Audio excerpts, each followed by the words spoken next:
Good evening. Welcome to the Falls Township Board of Supervisors meeting for October 17th, 2017. We'll begin with the salute to the flag, please. Pledge allegiance to the flag of the United States of America and to the republic for which it stands, one nation, under God, indivisible, with liberty and justice for all. Okay, thank you.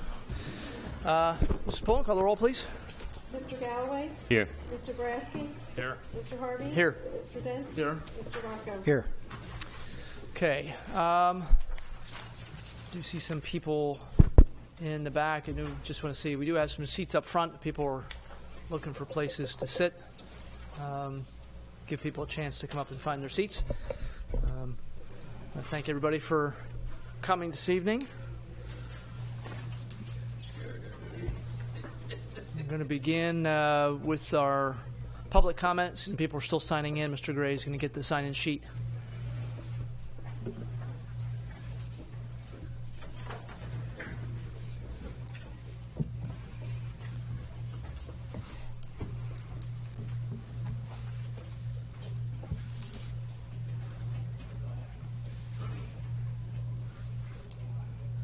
For those who are new to our meetings, we do allow public comment on all agenda items. And so I have a feeling, just on a hunch, that there might be some people here to look at agenda item number 2, the sketch plan for the YMCA. Some powers of deduction on my part to figure that out. If you are here to speak on that, you actually can, you can speak on that during that agenda item. Obviously, if you don't want to wait, you can speak during public comment. But generally, the public comment period is for speaking on just any other items that might not be on the agenda, to raise some issues or questions about, different things that might be going on in the township. So, just still people signing in on that sheet. So. Anybody know a song? Actually, we do have Ms. Gallagher is sitting in, or is our solicitor this evening. Her assistant, Mr. Clark, could not be here. So she can give us an update on our executive session we held before the meeting, please. Thank you, Mr. Harvey. The board did meet in executive session to discuss a matter of potential litigation and a matter of collective bargaining. Okay. And we also have Mr. Joe Jones, who is from T&M, our engineers. Mr. Sullivan had some surgery recently. We wish him the best. He's hoping that he'll be able to walk a lot more straight and upright after having some work done on his leg. He should be good for another 50,000 miles. So we do have a resident sign-in sheet. We do ask people to restrict their comments to 5 minutes at a time. We generally do have a 45-minute maximum for the entire time period. As I said, if there are some people who are interested in speaking on the why and you signed up, if you wanted to wait and just speak during the why part of the agenda item, then we could sort of skip to somebody else who might be more interested in speaking on something that might not be related directly to the agenda. So we'll call the resident sign-in sheet first. We'll have to watch our time and see where we are, and maybe we'll get to the non-resident sign-in sheet because we have some there too. Jerry Blanchard.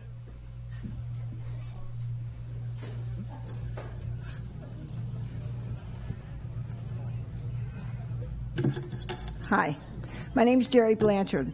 I have been a resident of Falls Township for 54 years. I belong to the Y for 23 years, and I'm a very active member. I'm a volunteer there, and I feel that in the biggest way we need this new building. We've outgrown the Y, our facility's wearing out, and we are very blessed at my age, which is 75 years old, and I'm proud of it, that we have 90-something-year-old people coming to the Y. And it's difficult for some of them to get there because we've run out of parking space. Sometimes it's hard to get in the building. So I am asking everyone to take this into consideration. This will be a great asset to Falls Township. Like I said, I've paid taxes here and lived here for 54 years. So I've seen a lot of changes in this area. Thank you. Okay, thank you. Leah Zenker.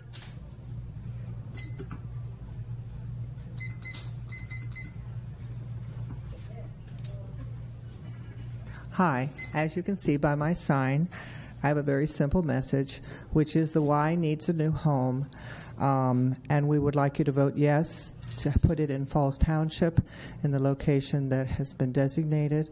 I think it would be a tremendous asset to the community. I have seen so many things that the Y have done for the community that I didn't realize until I became a member. And also not just the physical aspects of the Y with the exercise classes and the pool, but also the friendships that people make. And I belong to a birthday club that goes to the local community every month and patronizes restaurants. So there's much more to the Y and many more ripples in this. Thank you. Okay, thank you. Jean Paciotti.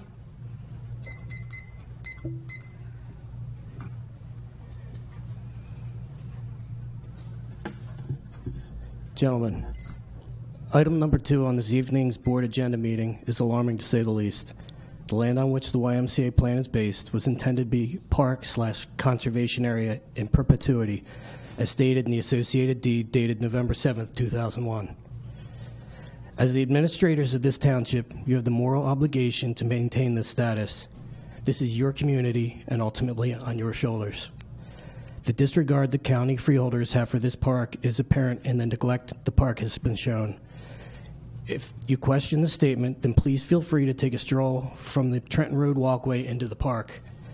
Be careful to avoid the construction fencing that cordons off the walkway where it collapsed 8 years ago. I recommend petitioning the county to grant the park to the township so it can be properly cared for.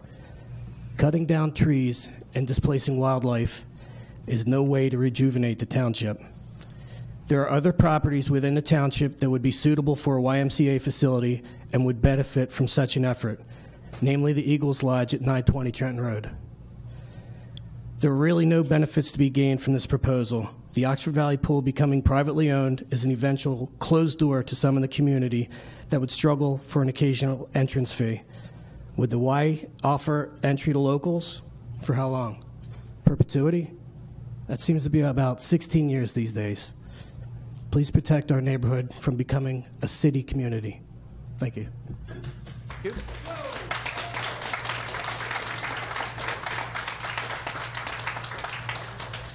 Mary Dugan.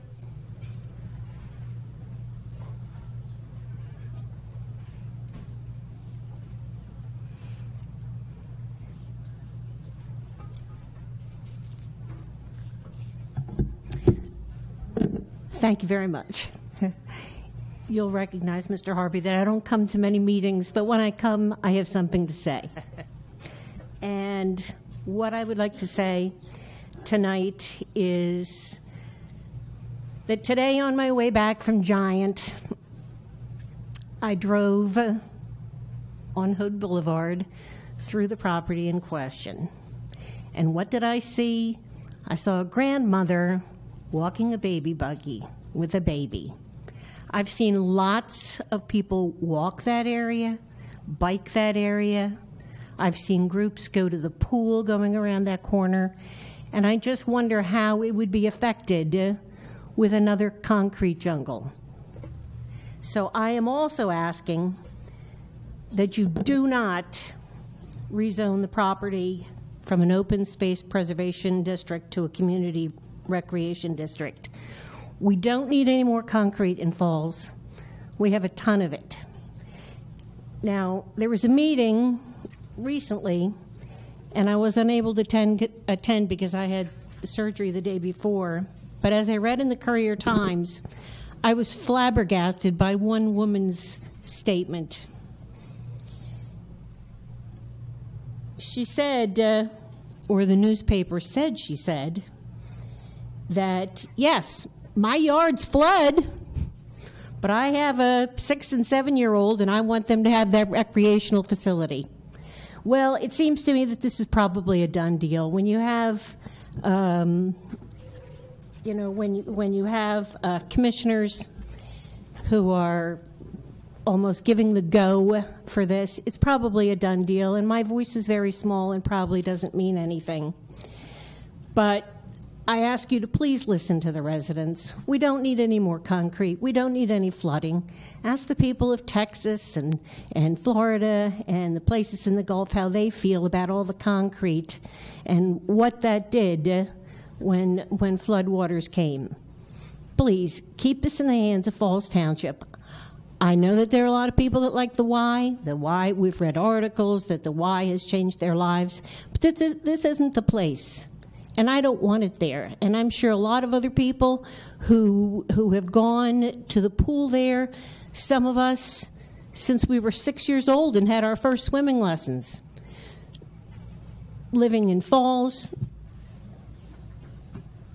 I don't want this. And I'm sure a lot of people are sitting at home or will sit at home and watch this meeting on their television, and they'll say, boy, I wish, that I could have been there. I wish that I could have added the support, because there's lots of support for the Y here. There's no doubt about that.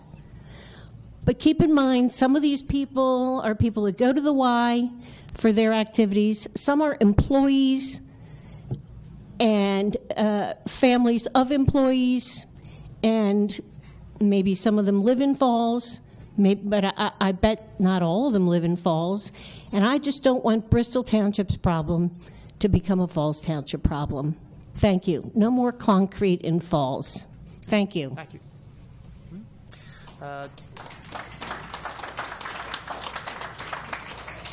Tony Batista.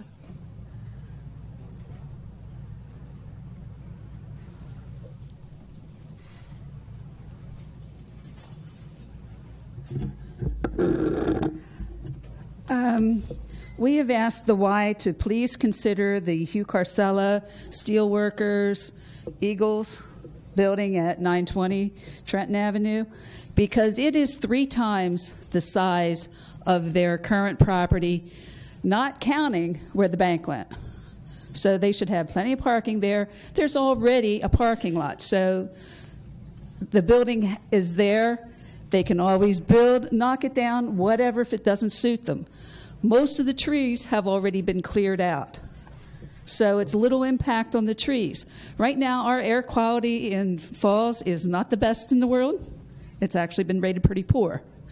When you cut down trees and then plant little seedlings, you're not going to improve it anytime soon. There are deer in the woods, and Mr. Moore wants to displace them. I like the wording. Which means where? To the neighbors' yards, out on the road to get hit. There are water mitigation plans that they pretend to have put in. However, I went Thursday to Mr. Galloway's Senior Expo, and I parked next to the Fairless Hills Fire Company.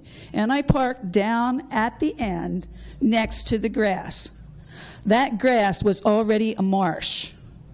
I mean, you could visibly see 3 inches of water there. It was coming out in huge, big puddles onto the paving. And I know I had to step around it. But it hadn't rained all that much in the couple days around Thursday. So now you've got water problems already without rain. And when it starts raining really heavily, it's going to flood. And it's going to flood through the lake. It's going to flood in the properties where the golf course is. It's going to flood out the 7-Eleven and all those people that live right there on that Trenton Circle. And it's not really fair to them. And yes, there are people who live in the woods. They're homeless, and the shelter is usually full.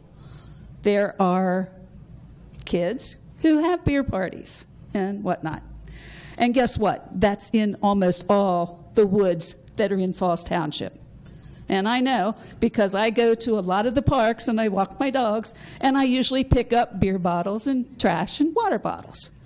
So yeah, it goes on. Are we supposed to cut down all the woods because they want to do that? I don't think so. So let's be a little reasonable about this. We're not saying don't bring the Y here. We're saying don't bring it to that specific location. It's really a bad location. And there are plenty of others, including the Trenton Road property, except, of course, some of those they might have to pay for.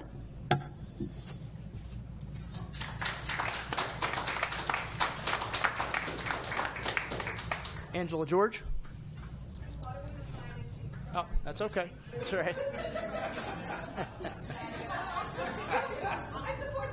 So, okay, Mike and Andrea Brown.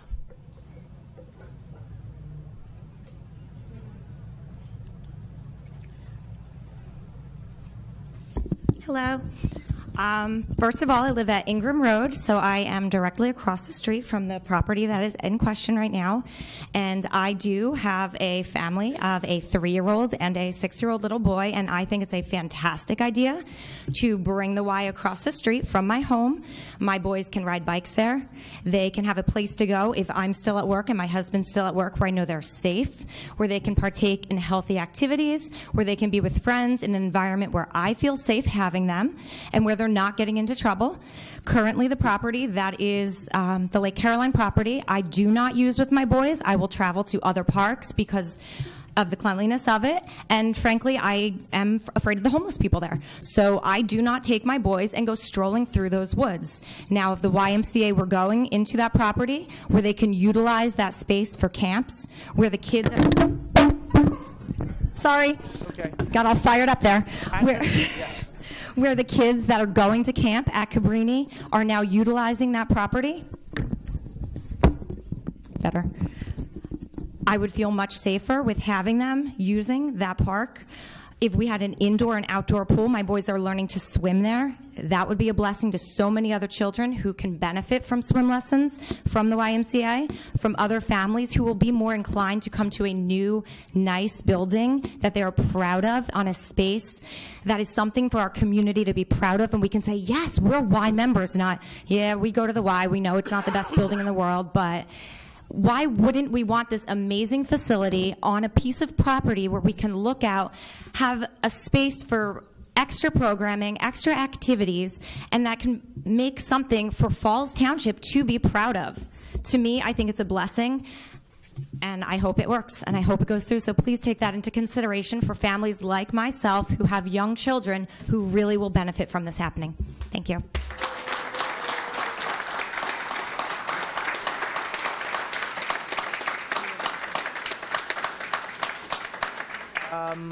Virginia, is it Doyle or Dale?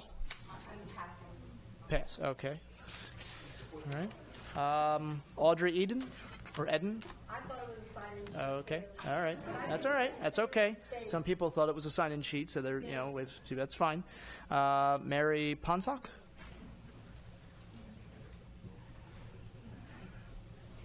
I should have stated, obviously, I'm doing my best. The names, I thank everybody for their penmanship. This is actually pretty clear. I appreciate that.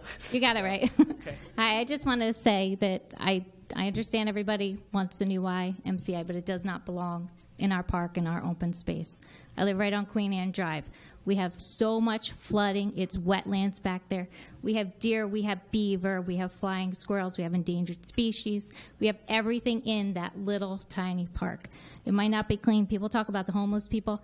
I live right there. I've never seen a homeless person before in my woods. I don't know if I'm not looking, but I've never seen one. I have I'm never. there every day. We literally live right back to the woods on South Queen Anne. We're by the lodge, and there's no. I've never seen anybody there. But regardless, there's so many animals. We have deer. We have everything in those woods, and it's the only spot that they can go. And I just think that the Y has other places that they could be instead of in our parks. And, we have future generations that need the parks. And that's all. Thank you. Okay. Thank you. Eileen Spahn.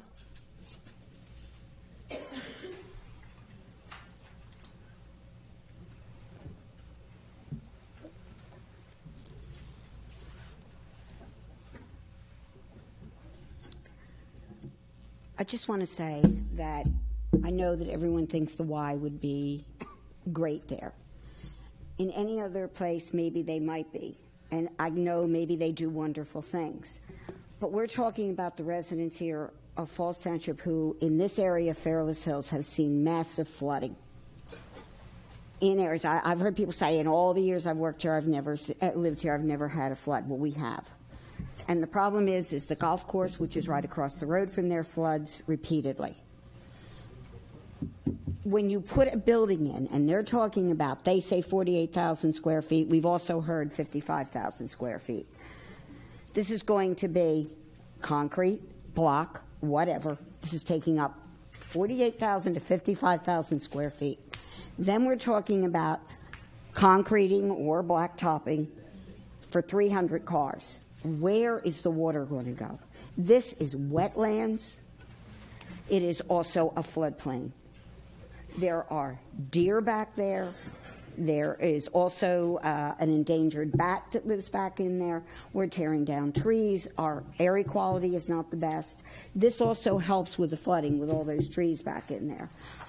I can't even conceive of an idea of why anyone would consider to build a building back in there. Right at this point, it is parkland. The county in 2001 gave an easement for this. This is supposed to be preserved land, and that is a minimum of 25 years before you can do anything with the land.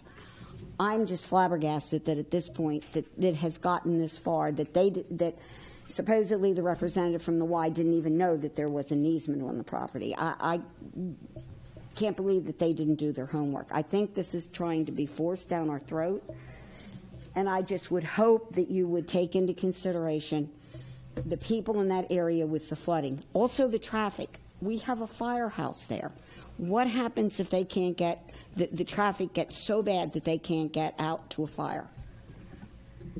You go over to Hood Boulevard, see the traffic there. This is just going to add a nightmare over there. Even while they're doing the construction, where's everyone going to be when they're putting the construction in? I'm just hoping that you will take into consideration, really, and take a look at another area in the township that they could put this building that would be much more conducive to their needs. I'm not saying that it's having a Y in the township is a bad idea, but they so far have not shown me that this is the place to build it. And they've also talked about that it's going to cost $16 million to do it. And they're only counting on 8 from their own, which means either we as the taxpayers here are going to be putting the extra $8 million in, raising taxes, you're going to have to do something to provide for emergency care and stuff like that. So I just really would hope that you would take into consideration our feelings on this and look into the flooding. Thank you very much.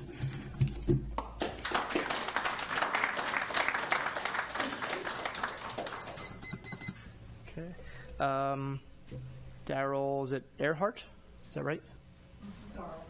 Darrell, sorry.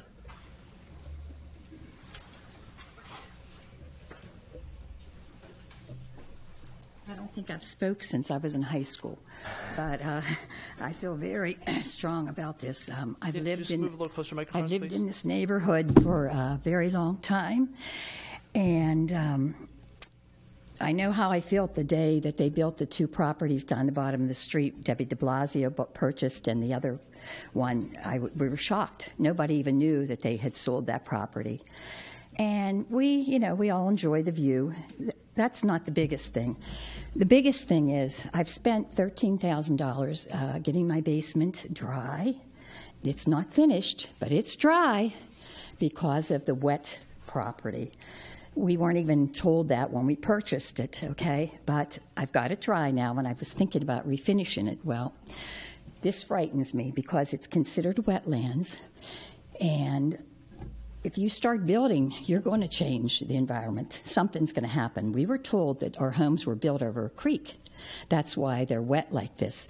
Every person on my street in Placemont Road that has basements, everybody's pumps out to the street. I had to have an extra one put under my crawl space. I have 2 sump pumps constantly going 24/7. If you come to my home, you'll hear them. A lot of electricity. It's wetlands for a reason. If you lived across the street, it would concern you too, I'm sure, with your home value, okay? Because I've struggled to keep my home, and I like where I'm at. I feel very safe there. It's a very nice neighborhood. The YMCA, it's a great thing too, the YMCA. But I agree, not on the parklands. You know, my children went to the swimming pool too. I mean, I've lived there a long time. The other concern I have is when they built Walmart, every other week after they built Walmart, the electricity went out. So I don't know if they finally fixed the power grids or what, but there we go. I had a nervous stomach every night because the power would go off, and oh no, is my basement going to flood now? So now, of course, I'm looking into a generator, and that is an additional cost because of I can't afford to have my basement not pumping because it's a problem, and it does affect your property value. This can go on forever, the debate. I'm in healthcare, and trust me, I deal with it every day, and I don't like to come at night and elevate my blood pressure. But, a lot of us feel strongly, the animals, where are they going to go? Are they going to come in my backyard? I mean, there's so many things that you can go on and debate about. But, I just ask you to look at this, truly. I mean, would this be occurring if this was at Newtown or something? That's my concern. I mean, would they be allowing this in Newtown? Mm-hmm. I mean, that's all I can say. I'm very emotional about this. Thank you. Thank you. Hmm?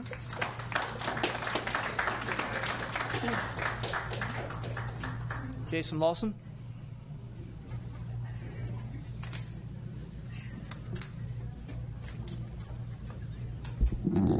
Good evening. I live right there. I'm the person that bought the de Blasio house. My yard is constantly wet all the time. I feel that building this building is going to push water underground towards my home, so I do oppose it. I would like to see the Y come to Falls Township. There's plenty of buildings I see through the township that could work for them, but I don't agree with where it's going. It is preserved land, and that's the reason why we have that. That's why millions of dollars are given to municipalities to buy land, because once you build out your property throughout the township, you have no parks and nowhere to go. So, I mean, we have a beautiful community park. What's to say that you guys don't change your mind one day and just sell it to a developer?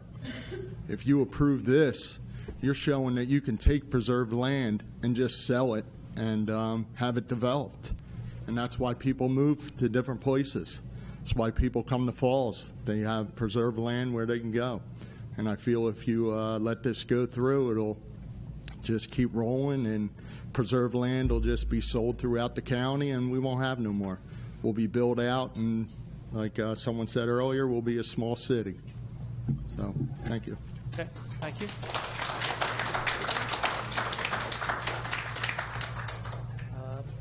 Melanie Bidlingmeyer.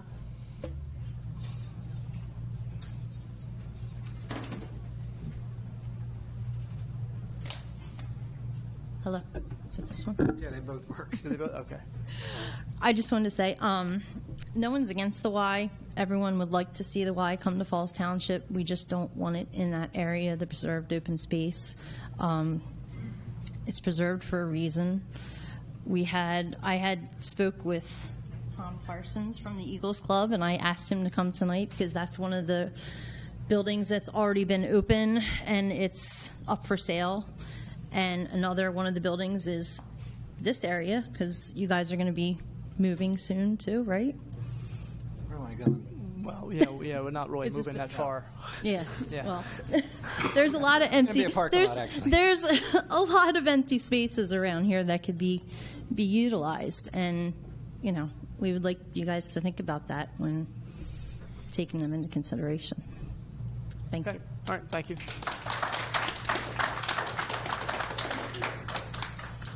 David Eden. She signed you? Okay, she signed you in. Blame her. Okay. All right, those are the names on the resident sign-in sheet. Okay, so I'll move to the non-resident. We have some time left here. Debbie Teddemer? Okay.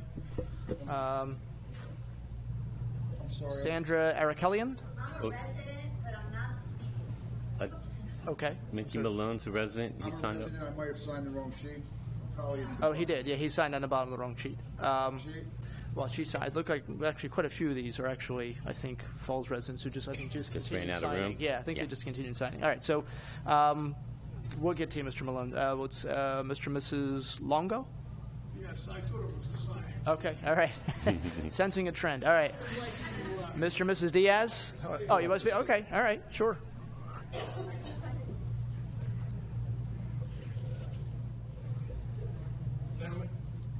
Good evening. We've been on Trenton Road for 50 years. Elevation much higher. We're right by Deer Run Creek. And in the last 50 years, we've been flooded several times, completely flooded, the house and everything, because that Deer Run Creek feeds the Lake Caroline. So it is a problem, the flooding. I can't imagine down if you live on Chelsea or some of the other streets down there in that lake area. And my understanding, that's a complete flood zone. We have to pay flood insurance on the elevation we're at because we're by that creek. And nothing, I don't have anything against the Y. You know, they're a good organization, but there are other sites, like a lot of the other people have mentioned. And has a traffic study been done? You know, that would be something they would have to do. They would have to do before I think you would vote on anything. Yes, absolutely. Because that is going to really increase traffic. You see where they're at, their location now. You know, the effect of that traffic down there. And remember, that's 4 lanes. Right. The other streets are 2 lanes. So, okay. Thank you. Thank you.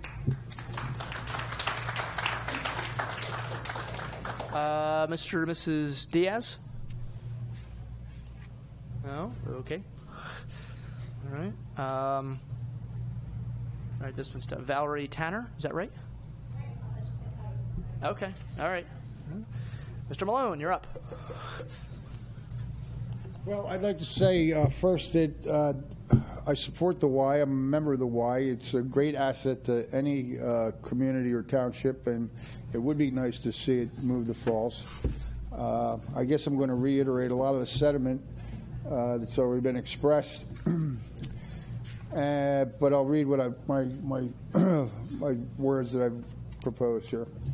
I am a Falls Township resident, and I too am opposed to developing any open space. It is open space legislation that is designed to save a minuscule portion of our land from the ravenous jaws of developers. It is my understanding that the Danhurst Corporation, who built Fairless Hills, had the wisdom to leave some land unpaved and less urban, so designated the Lake Caroline tract as open space for the entire community's enjoyment, and not just those that could afford to pay for it. How can our elected officials thump their chests preaching servitude to the public and its common good, then sweep the law under the rug for progress? Progress for whom, I ask? Why take away public open space where there is private acreage available? Why not develop property that would far less impact far fewer households and might even enhance a neighborhood? And so I speak to you tonight with an ulterior motive. My name is Mickey Malone, and I am not only a Falls Township resident, I am also the acting secretary for the Fraternal Order of Eagles at 920 Trenton Road. We own the property that was the Hugh Carcella Hall, occupied by the steelworkers, and is now referred to as the Eagles Club. I think most of you know what I'm talking about. And yes, it is for sale. The tract includes 2 parcels equaling 7 acres. The first parcel had a ball field at one time. It still has the telephone poles with electric to them for lighting. It also has a water line and a pipe chase beneath the parking lot. There was a section where a sandlot playground could easily be constructed. The second parcel is a half acre and is wooded. It lies behind the strip store shops adjacent to the club. This could be developed into a Frisbee golf course or a picnic area or an obstacle course. The best part is the property backs up to 12 acres of wooded Falls Township Park where nature hike could be organized, or one could just cool down after a workout in a serene setting. The property also has an existing water and sewer, and there would be no need to decimate 5 acres of mature trees, as would be the case at the proposed location. It seems like a perfect setting for a new YMCA, and so I have taken the liberty to provide a packet with some information for the Board of Supervisors of the YMCA in hopes that they might entertain a move to our property. I myself and many others would prefer a new Y at this location and not a string of condos. Thank you.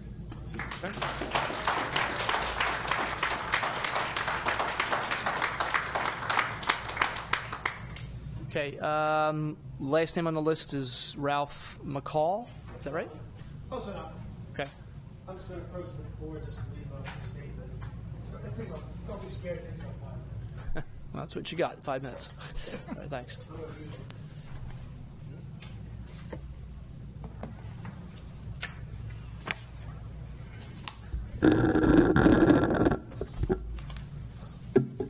Mr. Chairman, members, thank you for this time.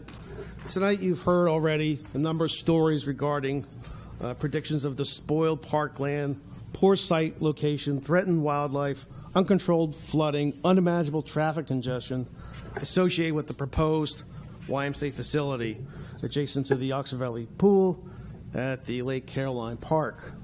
Candidly, all these fearful testaments are anecdotal at best, largely unfounded by fact, unsupported by comparison, and or unsubstantiated by law. Many of these hearsays will be preceded by the clause, what if, followed by all kinds of unlikely and hypothetical predictions. Others are simply embellished exaggerations. Now, in stating the above, I want to emphasize that I'm not personally criticizing the Lake Caroline members or neighbors, only their fears. They undoubtedly have a lot of financial and emotion invested in their homes. Their concerns, though, have been very much taken into account in the development of this project. Even though the proposal is still in its preliminary stages, the YMCA has spent significant time and treasure to craft a plan that is noteworthy and sensitive to the surroundings and the homes across South Olds Boulevard. And given the experience elsewhere, rather than being a detriment, the nearby YMCA facility may actually increase their property values. In terms of land use, the area contemplated for development is a relatively small portion of the 82-acre Lake Caroline Park, which is mostly unbuildable, flood-prone soils.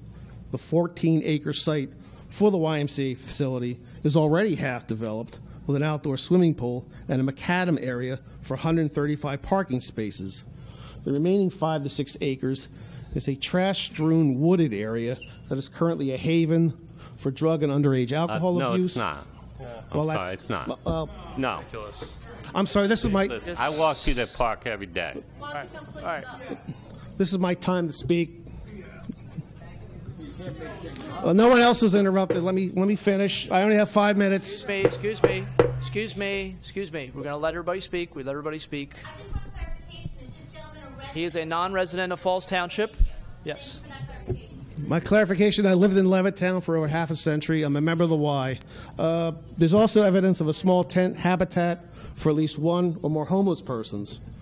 The Bucks County government's declared designation of the parkland and other such areas in the county is for the land to be preserved for recreational purposes, not fallow open space. Hence the idea that this site is a pristine forest, which is to be wholly preserved into perpetuity as an unused public land, is debunked. As for the park location itself, it was chosen after reviewing numerous other locations, defunct school buildings, closed shopping plaza units, unused church property, all of which turned out to be infeasible or undoable due to reasons of inaccessibility, inconvenience, inadequate space, high demolition and construction costs, and or member undesirability. The Hugh Carcella Hall falls into this category. As well, the site of the current tired Y building lacks the space needed for adequate parking, and a rebuild would prove inadequate, yet costly, and in any event will not be supported by bank financing. As for the wildlife, at the Lake Caroline site, a number of endangered frog species were identified and will be protected by setback restrictions from the wetlands. With regard to the presence of deer, they have a large remainder of the aforementioned park site and adjacent greenbelts in which to roam and graze. As an aside, white-tailed deer in Pennsylvania are not an endangered species. There are upwards of 1.6 million deer in the state, and in many ways they are a hazard to humans, both in terms of vehicular accidents, deer ticks, and the likelihood of Lyme disease and other debilitating pathogens that threaten both adults and children. Perhaps the deer and the nearby neighborhood would be better served if the animals were not wandering around in that particular proposed area to be developed.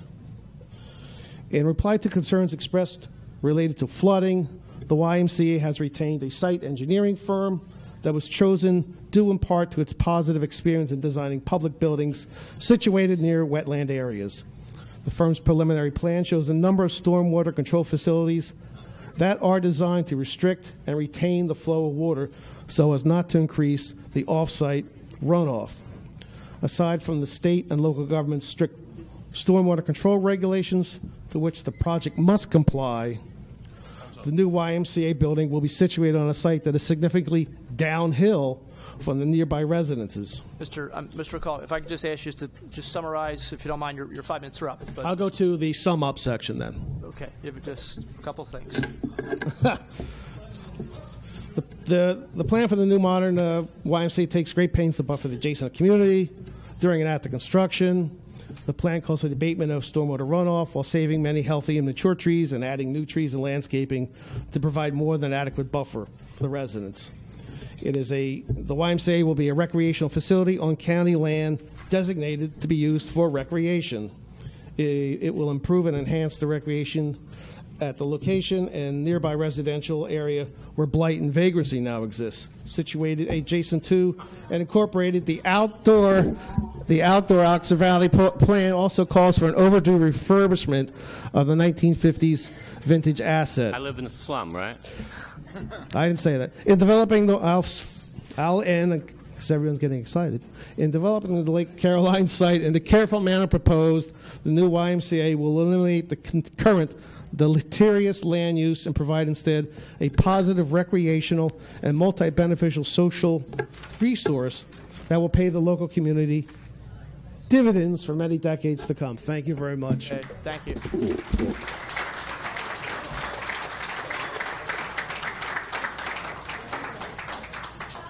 Okay, those are. So we've reached sort of our maximum here, and obviously, we're moving into this agenda item now. Anyway, all right. So agenda item number 2 is the Lower Bucks County YMCA review and discuss sketch plan. And before the people from the Y, as they start setting up here, just to clarify something, because just listening to some of the comments, tonight's meeting is a sketch plan. A sketch plan is not something the township votes on. There will be no vote tonight, yes or no. A sketch plan is merely when a developer wants to come in and basically make a presentation about something they have in mind to do. It's a concept. They can present what they want to do. The township can ask questions. Our professionals can ask questions. Obviously, we expect answers. We allow some public comment. Obviously, we've had a lot of public comment, and so they're obviously, I think, prepared, hopefully, to address some of those. And when they're finished and comments and questions are finished, that's it. Essentially, for the people from the Y or anybody else who does a sketch plan, this is a chance to hear feedback, positive and negative. It's a chance for us. I mean, most of the members, pretty much all of us up here, really haven't seen this plan, so we don't really know what exactly is planned. Obviously, we have the paperwork in front of us, but there's certainly questions we have because the plan they presented, a sketch plan, is a very, very, very basic plan. It is nothing like what they're going to have to eventually do if they choose to move forward. Based on the feedback, they may decide to move forward. They may decide not to move forward. That is obviously up to them. It's their plan. It's their project. It's not ours. They are entitled to sort of present what they want to do. We expect them to clarify issues and questions for us, and we'd hope that they would do the same for you. And I know they've had a couple public meetings in different places, and I'm assuming that many of the people in the room have been to maybe some of those. And none of the board members, I don't believe, have. I haven't. Certainly, I don't know if other board members have gone or not. But so just to clarify, just because I did hear some people say vote no, vote yes, approve this, don't approve this. This isn't, we're not approving or disapproving anything this evening. A sketch plan is merely a presentation of a concept. So couldn't tell you if it's the same thing they presented before because I didn't see what they presented before. So, but people, members of the Y, want to set up and they can make a presentation.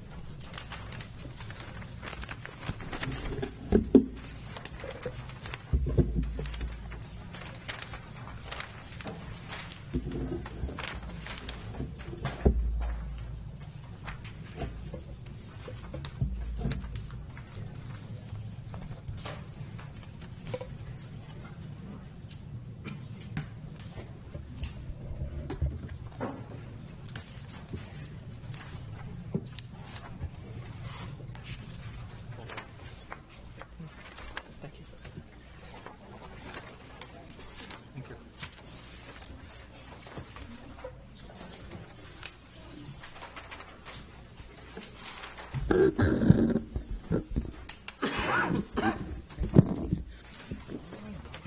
evening. My name is Carrie Nace. I'm an attorney with the law firm of Fox Rothschild here this evening on behalf of the applicant, the Lower Bucks Family YMCA. Also here with me this evening is Michael Gable from Boucher and James, who's the engineer on the project, as well as Zane Moore, the CEO of Lower Bucks Family YMCA, and Virginia Doyle, the CFO of Lower Bucks Family YMCA. Since we have copies, can you have that face out?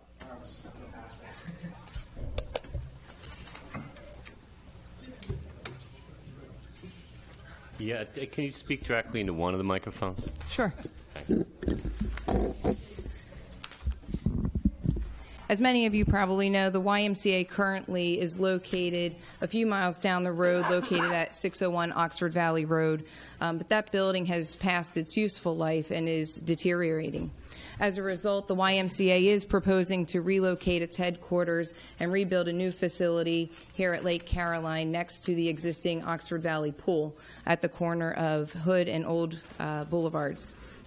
This property is currently zoned open space preservation. As you're aware, this use would not be permitted under that zoning. However, if we did move forward, we would be looking to rezone the property to Community Recreation District. But before we moved forward with the project, we wanted to come before the township and present the project to you, get your feedback. We did submit a sketch plan back in May. We reviewed that plan with the Planning Commission. We received favorable comments from them. Since that time, we did also meet with the community on several occasions. We heard some of the concerns that were raised this evening.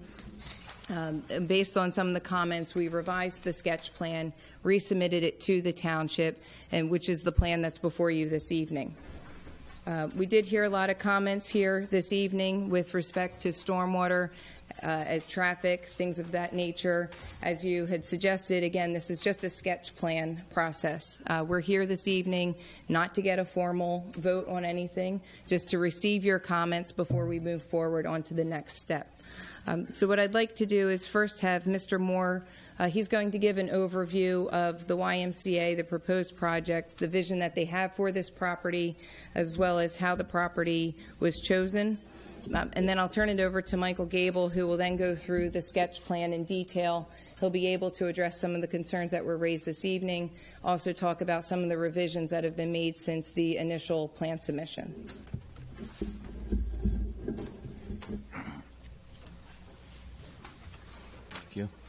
Thanks for having us this evening. I'm going to give a little bit of the history of the project and some of the vision of the project. We appreciate the opportunity to present this to you, and I do appreciate the community's input, which is why we did hold 2 open community events just to hear everyone's input prior to coming here this evening. So this project started about 3.5 years ago when the Lower Bucks YMCA found itself without leadership and approached the Central Bucks YMCA, which is I am also the CEO of, to entertain a management agreement and bring the two together. We are currently under a merger agreement and process between the organizations. What we found when we entered into the Lower Bucks YMCA was that the Y was in significant financial trouble. And I'll save you the full details, but to summarize it, we learned that about 50 to 60% of our members were subsidized at some form or another, either through financial assistance, special programs, or some type of special membership or special subsidization. So we know our mission was strong. We give away about $1.5 million locally in community benefit a year, serving thousands of people here in Falls and Bristol Townships. We also, when we dug into the finances of the building and our building, we learned that we couldn't survive in that building long term. The building, if we dumped $2 million into it, no one would realize it. And we were not attracting paying members, which we would use to sustain to give all that money away. So it became clear to us pretty quickly that we needed to move. We needed a new home, something modern that would attract the family members and the people that would want to come use the Y. So we started looking. We started looking around. We conducted studies and we began our due diligence. We conducted a primary market analysis. We conducted a new site analysis. We looked at a site within a half-a-mile circle around our current Y in Fairless Hills. We looked up by the Reedman test track. We tested over by the Coles. We tested down in Bristol. And lo and behold, it came to us that the area we're in was probably one of the best areas that we should stay. So now we considered, okay, we're going to stay right where we're at, and how are we going to do this where we are? Well, due to the financial troubles, again, kind of cutting through the process here, we couldn't stay where we are, and we couldn't stay in the current building because of the debt that the Y had incurred over the years. And really the only way to get out of that debt was to sell the facility. So we decided to put the facility up for sale. It's currently 2 of the sites have sold. The final lot is under agreement of sale, and we will have sold the property for $3.1 million. We will have been able to pay off the debt of over $2 million and have some cash left. We also knew that staying there, that site was landlocked, and we didn't have enough parking as it is. People are currently parking up and down the streets in Drexelwood. So as we realized the half-a-mile circuit or circle was the best place, we started to look around. And during this time, we were having conversations with the county commissioners where they approached us about if there was interest in us managing the Oxford Valley Pool. And of course we said yes. I mean, we're the YMCA. The Y manages more pools across the country than any other organization. So we said, sure, we're interested in managing the pool. But the more we got to think about it and looking at the space of where it was, we thought, well, if we're going to manage the pool, wouldn't it be neat to put an indoor pool there? And how about a basketball court and a fitness center and a full recreation center? The thought of what happened in Lancaster County then came to us, where Lancaster County did a park, had a park and put a YMCA in the center of it. And it was a successful project where the community came to the Y, it livened the park, it added active recreation to the park, it helped beautify the park, and it became more of a community hub. So our thought process became just that. This could be a great opportunity to take this park and help to add to the active recreation of the park and do something completely different. I grew up in Fairless Hills. I grew up fishing in that lake. I'm an Egan kid, so I know what it's like around the area. And I also thought that what a great opportunity for us to do something without killing the beauty of the park, but only adding to it and added to the usability. So we settled on it, and we started to approach the commissioners, and we approached people and said, what do you think? People seemed to like the idea. So we conducted our studies. We didn't know if the land could be built on until really about 2 months ago. We found out there was a lot of wetland, but we also found that the space by the pool was buildable. Now I'll save it for Mike, our engineer, to get into the details of what we went through. But we have been sensitive to traffic, to flooding, to usability. We have no interest in taking over the park. We have no interest in selling memberships to fish in the lake. We have no interest to any jurisdiction over the park. We will honor the memberships in the pool over the summer. We will sell the summer membership of the pool that's the same as what it is now to the existing people, only adding more usability by putting an indoor pool next to it, and like I said, courts and fitness centers and whatnot.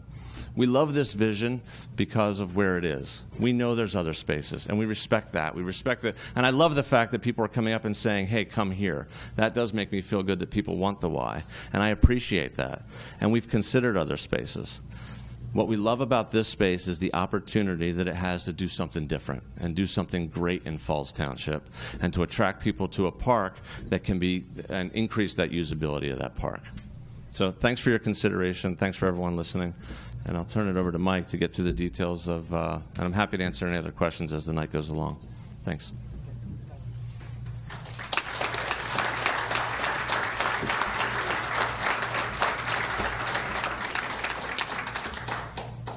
Good evening, everyone. I'm Mike Gable with Boucher and James. I'm here tonight on behalf of the Lower Bucks YMCA. I've been asked to present the sketch plans to the township and to the general public. I'd first like to just give you a general orientation of the site. And on tab 1 in your packet, you'll see a site location plan. And for the public, I'm going to refer to these numbers, and I'll have that picture viewed to you guys so you can see what's going on. If you see Take the mic off, it's easier. Yeah, you can, as you move around, you can take it with you. Oh. Turn around. Yeah. Sure. As you can see around the site in a heavy red line, that's the actual boundary of the park. And you can see the area that we're occupying. That area shown on that plan that's colored in, that's about 17.5 or 14.5 acres. Of that area, there is a good portion of it that's already developed. Approximately 5.5 acres or so is developed, and we're proposing to impact another 5.7 acres of the land. The project is going to have stormwater facilities that manage the peak rate of flow and the peak volume of flow, which is mandated through the state regulations. The flow of stormwater on the site flows basically from where the building is towards the smaller blue area, the small blue basin, and then flows through the wetlands towards Lake Caroline and the receiving stream. None of the site stormwater runoff directs directly towards any adjoining properties. It does go down towards the lake itself. And like I said previously, we're going to manage the peak rate of control and the peak volume of flow, so that way there cannot be any additional flooding or concerns. We're not promising to do this as an agreement. This is something we're mandated to do under the law.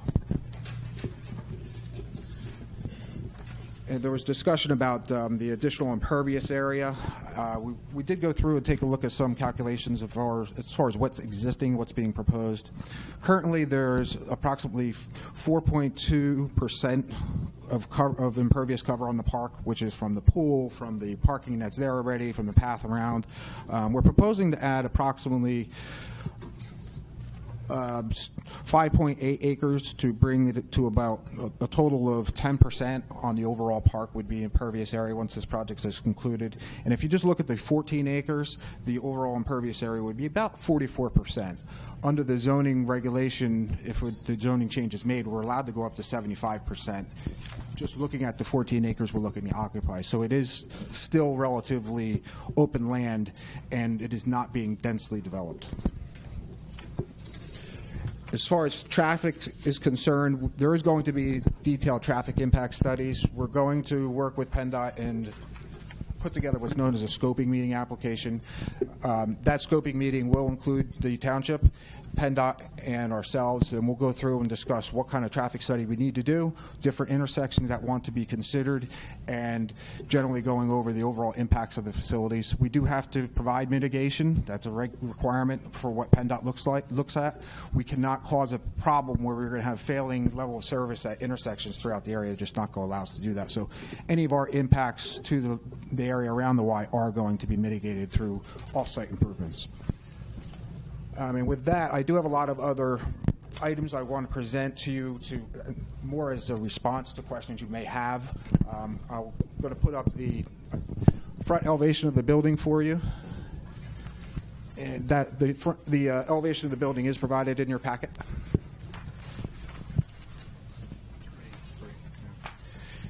And you're looking at the building from the parking area in these two views from different angles. It is a single-story building, right now it's laid out to be 48,000 square feet of land area they're intended to construct immediately. If you look on tab number 2, on the upper left-hand corner, you can notice there's 2 white areas in the building. Those are areas that are being reserved for future build-out if it is needed. So the pad we show on our plan is 55,000 square feet, but at this point in time, the Y intends to construct 48,000 square feet, reserving the ability to have 55,000 square feet. And when I say that, I mean we'll have enough parking facilities, enough stormwater facilities to allow that to happen. They intend to build 48 now. So those 2 white areas that we see, would that be just be concrete, or would it just be grass area that you? It would just be grass, but it will be all the facilities will be designed to handle it if it were to become an impervious surface. And with that, I'll open it up to any questions you may have. We did receive. We can go over the details of the sketch plan. We did show the parking areas on all the versions of the plans in your packet. There is more than sufficient parking to meet the needs of the site. The building itself is laid out to provide enough parking for the Y itself, looking at the ITE's parking generation handbook, and we do have enough spaces laid out to account for the spaces that are currently there for the fire hall and for the pool. So they have been accounted for as well.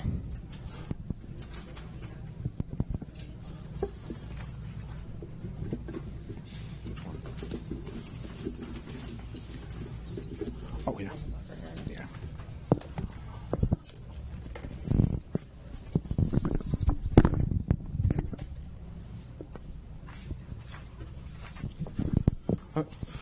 This is the conceptual plan of the facility, and I believe it's tab 2 in the packet.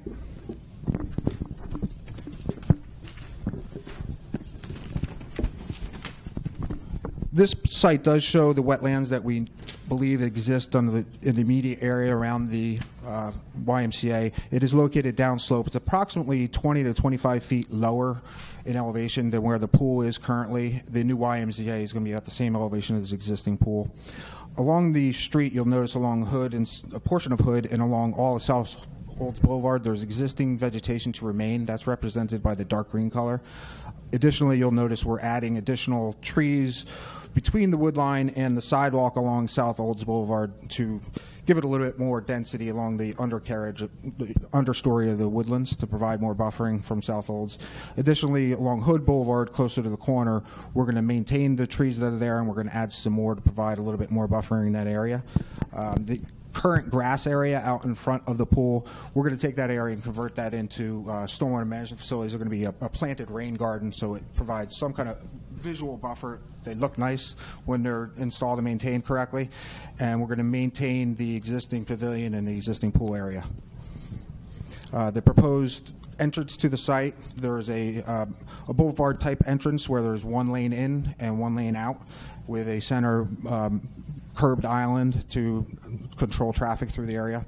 There may need to be, as I said before, some turning lanes added, but that'll come through the studies with the traffic plan, with the traffic impact study.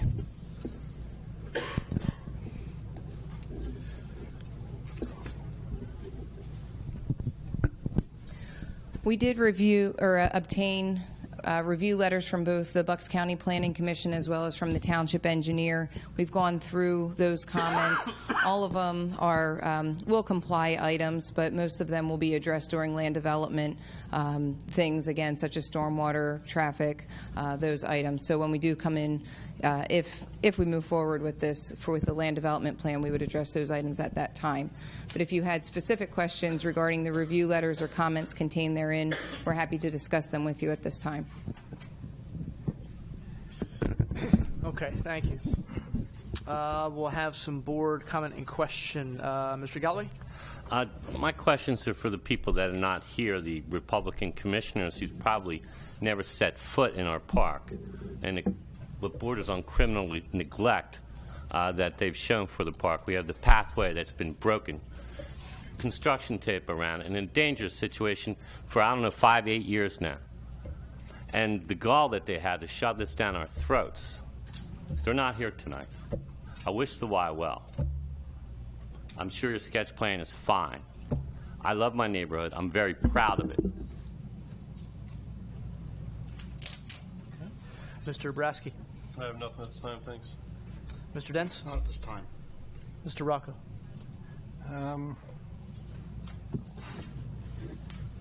So what is Plan B if this doesn't go through? Do you have one in Falls Township? You want to address that, Zane? Yeah, thanks. There's other options. Yes, there are other options. You've heard some of them tonight. So they're in a Plan B folder. So why haven't we pursued them more aggressively? We've looked into all of them, and we have considered. And as I stand here and represent the board of directors, we've talked about many different sites. We're not as excited, and we feel that the last thing the community needs is to occupy another empty building. Could we go to the Pathmark? Yeah, of course. We feel that what this brings an enhancement to the community and something that the Falls Township and the community and the neighbors can be proud of. We feel like we've put the work into the engineering, that we hear everyone's concerns, and if we can put them to rest, that it's something we can be proud of here. Plan B would be to keep looking, but it needs to be something where we feel like we could survive for the future. Fair enough. Thank you. Yeah, and just this is the first time, besides the sketch plan, I've seen any of this. So, as Mr. Harvey said, we haven't had the opportunity to speak to you guys privately or publicly. This is the first time. So, thank you. It was well presented. A couple of questions I have. The two rain gardens you have on Hood Boulevard, in looking, and obviously traffic is a major concern. That's obviously there's the environmental concern and the flooding and traffic are the huge ones. It seems highly likely that PennDOT is going to require you to put in a sort of a dedicated right turn so people can kind of move over and go in. How exactly are those rain gardens going to be there if you have to sort of kind of dig into that area to put in a right turn lane? There's definitely going to be adjustments on a lot of things on this plan as we go in to do detailed studies, traffic study being another, and probably one of the most important studies we have to do is the soil testing to go and look at where the high water table is and to make sure we're going to put our stormwater facilities and the type of stormwater facilities we're proposing in the right areas. The rain gardens, right now they work well at that location. If we have to bump the curb over 10 or 11 feet, obviously they'll get more narrow, or I might decide to do a different type of stormwater control at those facilities. That'll all come out when we get into the detailed design, but that's definitely something we're going to consider as we go forward. Okay. How about with relationship to the fire company, which is right next door? Have you had conversations with them? I mean, this is a concern. I heard the one resident concern. I apologize. All the names have kind of gone together here. Concerned about fire trucks coming out and going in. I don't see that as much of a problem, but certainly, the fire hall, is the biggest, I guess now is the biggest sort of banquet hall in the township. The Eagles was real. I think might have been a little bigger, but Westerby Hall is pretty big, and obviously that's weddings and graduation parties and all kinds of proms and all kinds of things. So, in terms of the traffic in and out. You've got currently there are really two ways into that parking lot at the fire company. A lot of people park across the street, behind the Giant, which is not really necessarily a safe situation. So I'm a little concerned about any conversations you've had with them and how this is going to impact traffic flow for them, in addition to people coming and going because you're sharing the same driveway. Certainly, that's something we did actually reach out and talked with some of the representatives of the fire department. I know the Y had some direct or indirect communications, I forget which. But we did prepare, if you look at the very last portion in your packet, it's called the Fire Department Impact Plan. We actually sat and showed that to them to show how we're going to be impacting their facilities. As far as the fire trucks coming in and out, they have their own dedicated entrance right out. You can see it's the pinkish color. That's a concrete slab where the fire trucks park. So we will have no interaction whatsoever with the emergency vehicles. As far as the impact to the parking area, we're maintaining the current amount of parking that they have today.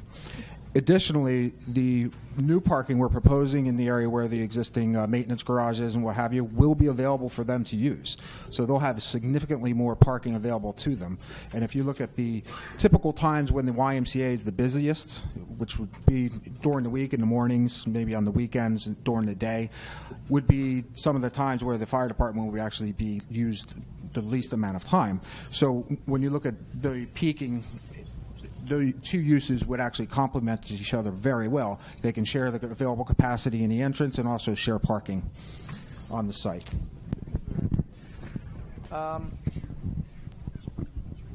With respect to I'm looking at the plan that we have here, which I don't necessarily know if you have I'm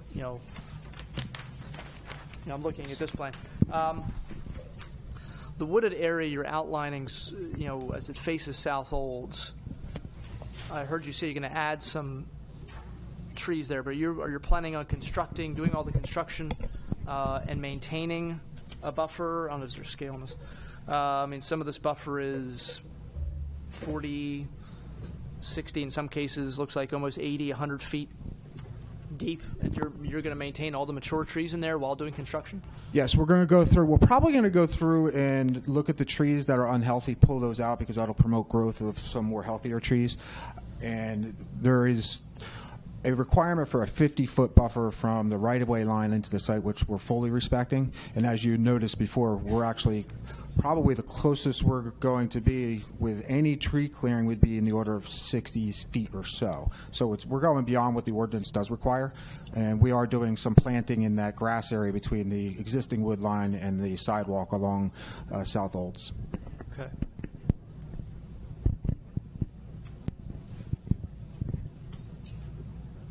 All right. Comments or questions from the professionals? Ms. Gallagher? Nothing at this time.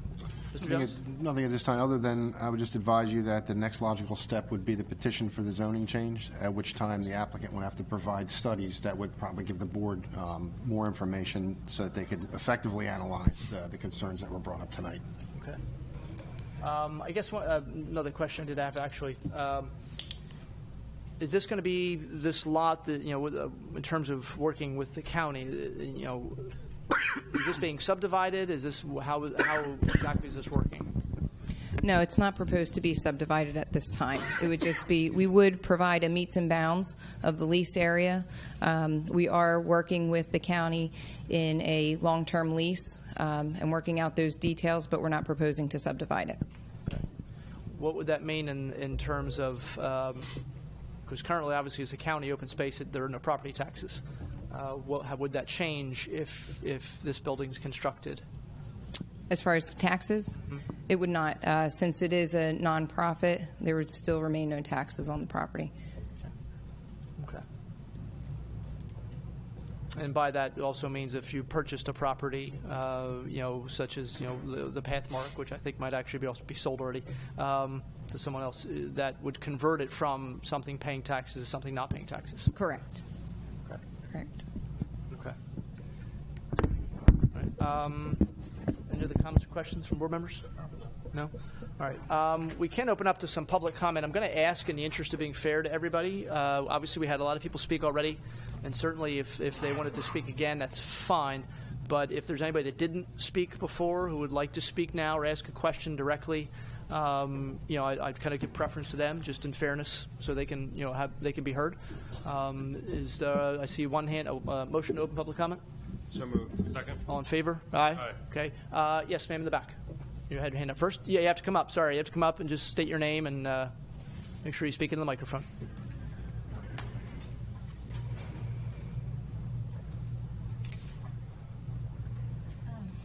Thank you. My name is Shannon Spahn. I have been a lifelong resident of Falls Township. My question is, first, Falls Township is not a slum, even though it was referred to that we are. And my question, though, is the Y has been in financial difficulty. They were financially insolvent.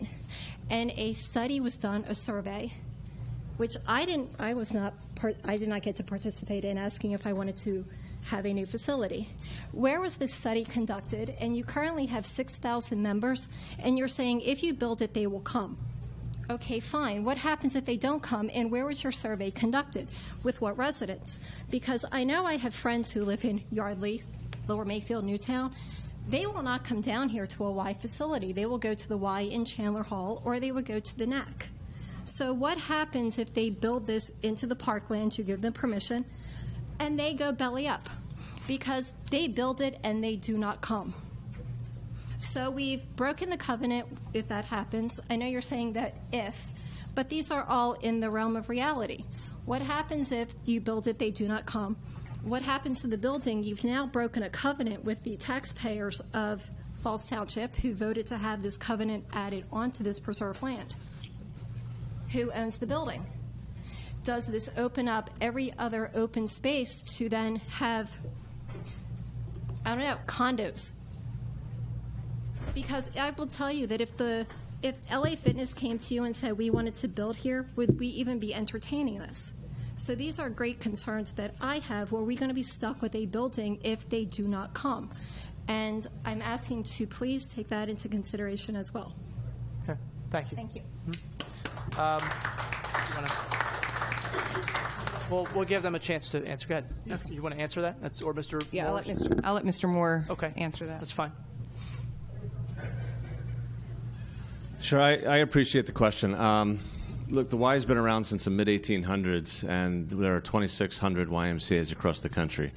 The same organization that runs these new site analysis and land development studies for us runs them for every Y across the country. So there's a pretty good track record of if they build it, will they come. The studies that we conducted in this particular half a mile do suggest that building a new site, if we built it, they would come here. The primary market analysis and the site analysis confirm that for us, and that's what we're going off of. Again, good track record with Ys across the country, so we're building off of that and off of our current reputation. So the survey, I think the woman's question was, survey was done throughout Bucks County, Lower Bucks County, or was it? This particular survey doesn't survey particular people. It more looks at the demographics of the communities and what demographics of communities WISE have succeeded in across the country. Okay. A community needs assessment was done just asking things like what do you want to see in a YMCA, but that's not something that does the. Where was that done? That was done with our current membership. Current membership. That's correct. Okay. Okay. All right. Thank you. Thank you. Mr. Mariani.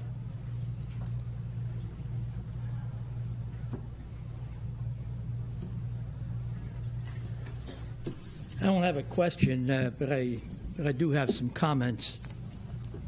The zoning at this proposed Y site is presently for open recreational space.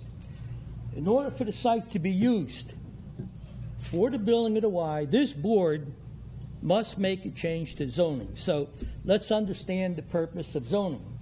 The purpose of zoning is to promote the health, safety, the morals, and the general welfare of the community, to protect and conserve the value and encourage the most appropriate use of that land. I don't think this project does that. Zoning is to preserve the existing character of an area by excluding prejudicial, which I think this is, uses to provide for the development of several areas in a manner consistent with the use for which the area is suited, which is open space, not enclosed like the Y. Zoning requires that it improve the public health, safety, convenience, and the welfare of its citizens. Assure the growth of the community is consistent with the efficient and economical use of public funds. This certainly isn't. To reduce and prevent congestion in public streets. To protect against the overcrowding of land, undue density in population in relation to community facilities, danger and congestion in travel, and loss from flood or other dangers. Provide for the provision for the protection of the natural environment. Now, I don't think that the Y, or this project, this proposal, satisfies any of these conditions. As a matter of fact, I think it violates every one of them, especially the economic, environmental, and especially the quality of life. Okay, so I take a close look at what I consider to be the deceptive and the misleading, and I could even say mendacious, WISE campaign that they've had on to secure a zoning change to build on Hood and Olds Boulevard. Now, the Y says Falls Township will gain earned income tax revenue from 600 new YMCA wage earners into its jurisdiction. First, the 600 employees don't represent new jobs. Further, Falls doesn't have an earned income tax. We have a local service tax of $30, right? And not to exceed $30. And there are also exceptions to that tax. That's for those who earn less than $12,000 a year. And I would tell you that's probably the majority of these 600 employees that are coming over. The area is zoned for open space recreation. The Y isn't open space recreation. Does it provide passive recreation? No. Ecological or aesthetic value? I don't see it. They admit legitimate concerns about the vast floodplain and flooding issues. They admit to that. They agree wildlife and environmental concerns can't be ignored, like the endangered species of a frog living there. And incidentally, you folks who are at home, pick up your phone. I call the EPA, Region 3, and they're going to have to go before the Pennsylvania EPA. And we talked about this issue. They're very kind. They'll talk to you. Give them a call. Tell them how you feel about this project. Will homeowners not presently purchasing flood insurance be required to purchase it if the Y bills and there are some changes? What about property values?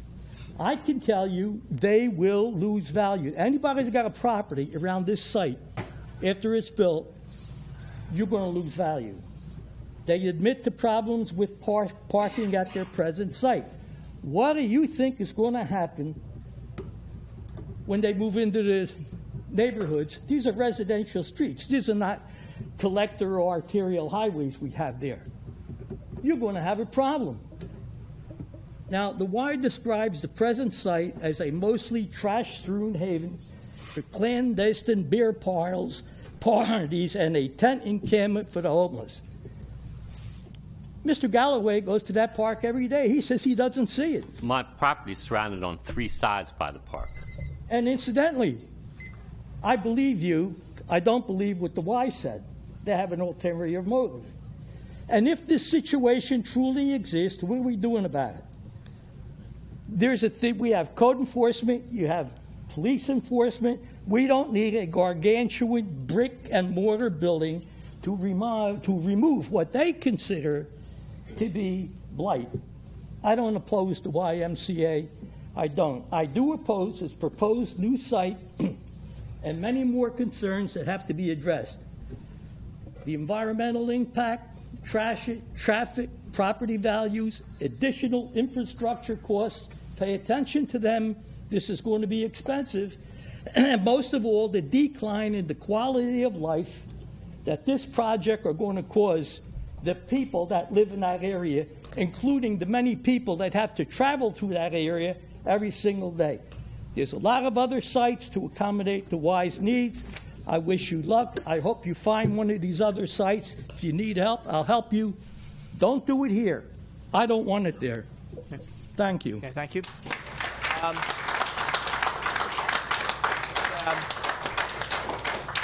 We'll kind of remind people to stay to 5 minutes if we can, please. Yes, sir, in the orange.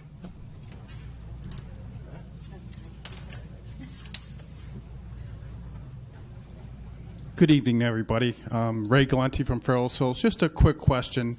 I don't know if Mr. Moore could answer it, but how this all started was that the county commissioners were looking for somebody to manage the pool.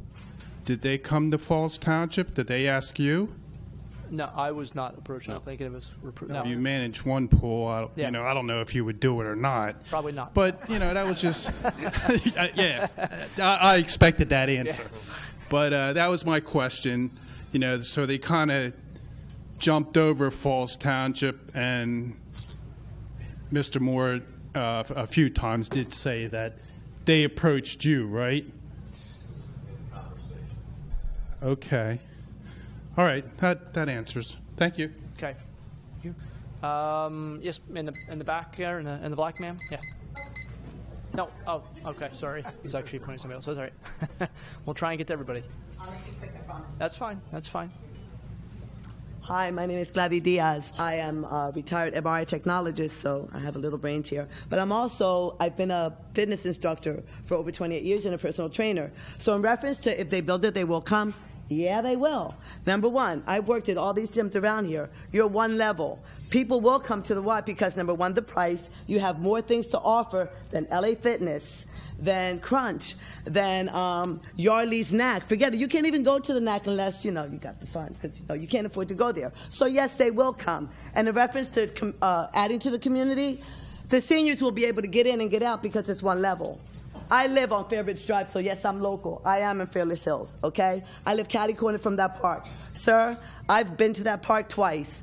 I will not walk through it again because I'm afraid to. Because if I encounter going through the loop with my dog, it's scary. I'm sorry, there's nothing back every there. day. I believe you. You're a man, and I'm saying me. Offense that anybody's saying that this place.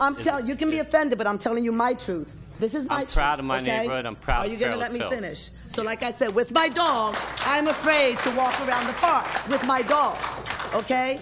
I'm just saying this because of why I encounter, be it early morning, which is my time of day, or early in the evening. I'm afraid to. And some of the things I've encountered there are scary. To me, a woman of 5'2". So if they're going to do something there that's going to be beneficial, that's going to help the community, you know why? It's going to make us healthy. It's going to give you somewhere to go. Right now, like I said, I need by there. I see the pool. The only time it's active is during the summer. Fall, winter, you see nada. And whatever you see, you're seeing people walking on the outside of the park You don't see people walking through. I don't. You have to use microphone. People on the outside. Say at the microphone. I'm sorry, I only see people on the outside. I'm sorry, I don't mean to annoy anyone. I just wanted to say what I wanted to say. I heard a lot of things here, and some of them I have notes to check into for myself. But in reference to will they come, yes. Do we have something to offer? Yes. Give us a chance and we'll prove it. They'll come. You'll see. Okay. Thank you.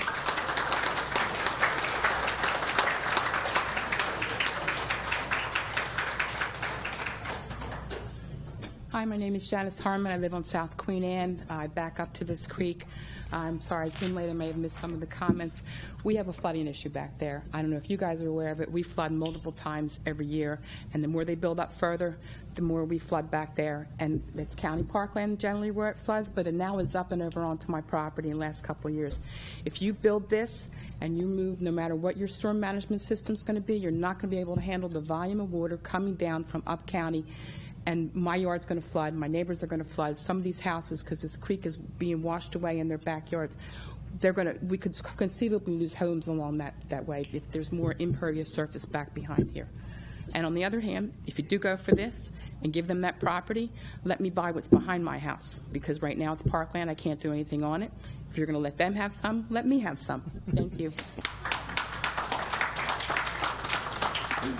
Over here, ma'am.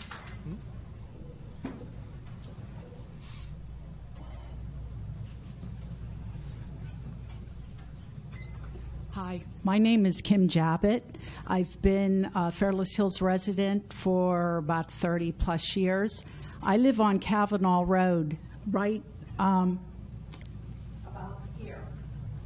So I'm going, even though they're going to have trees back there and that, in the winter, I'm probably going to see a back of a building. Right now, I have a basement. I have a sump pump. The water problem is bad, yes, but it was made worse when they made the senior citizen building on across the intersection behind the Walmart. I don't know what it's called there. Grundy Gardens. Grundy. When they took the woods out there, the water, when it rains, it goes between my property and the property next to me. It was made a lot worse. I see the deer during the day. They come out. One morning, one deer was sitting on my lawn, almost like a yard ornament. I don't mind the deer. They've been in my neighbor's yard as well. I'm just concerned. It's open space. It was promised open space. We give up a little bit open space. Then we're going to have to give up more open space because the precedents had been made. I'd like to see the open space stay. There's very little of it in Fairless Hills anymore.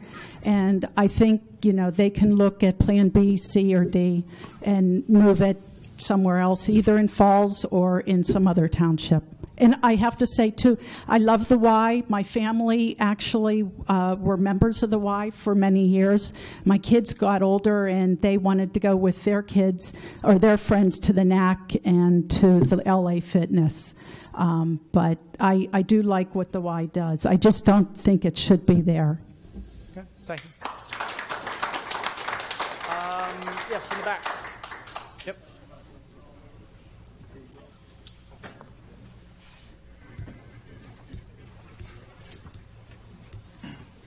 Hi, I'm Zach. So I think that if the Y were to go to the park, it could only benefit it. I think if we were to go there, we would take a small bit of land. There's a small corner of that park that we would inhabit, but that we would be able to benefit the entire park because of that.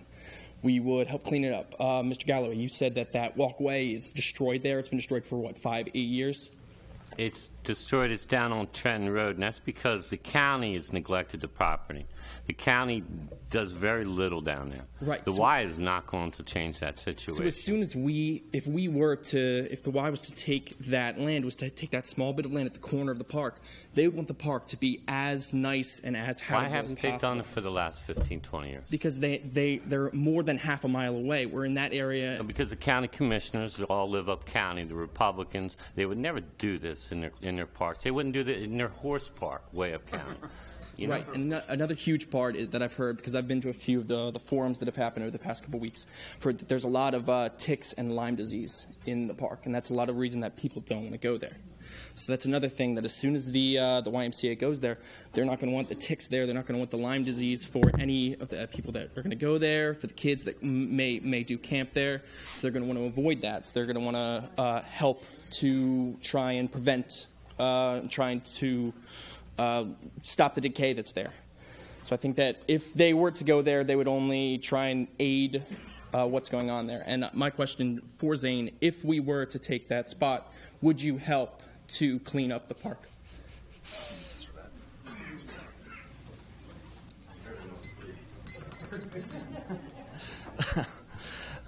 Yes, the Y has over 900 volunteers. We would make it a part of our project to help out cleaning up the park. It isn't whether like we the go park there or needs, not. needs you to clean it up.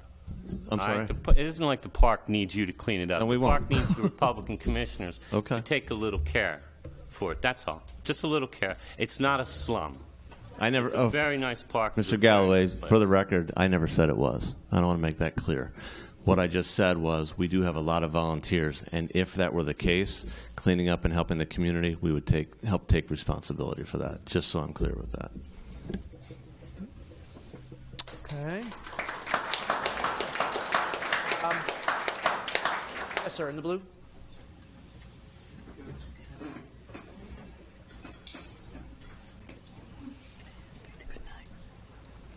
Kevin Crail. I am just calling. I'm here to support this project.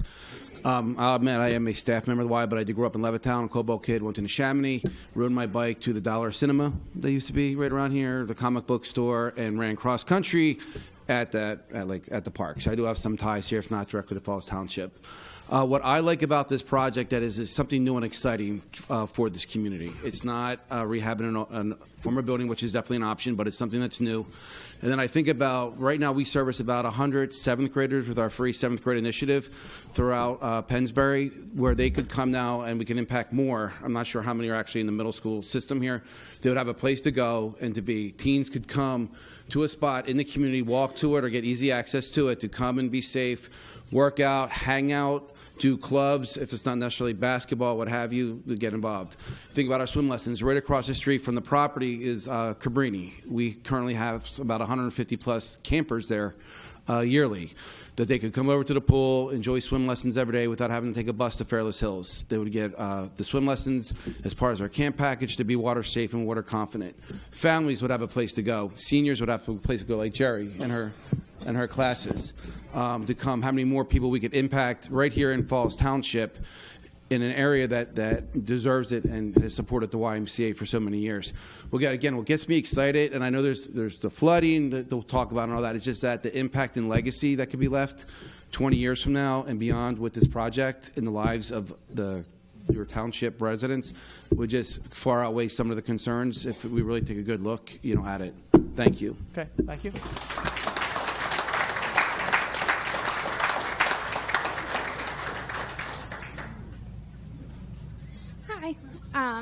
I am a resident on Chatham Road. It is a street in from Pennsbury West. My mom actually told me about this meeting.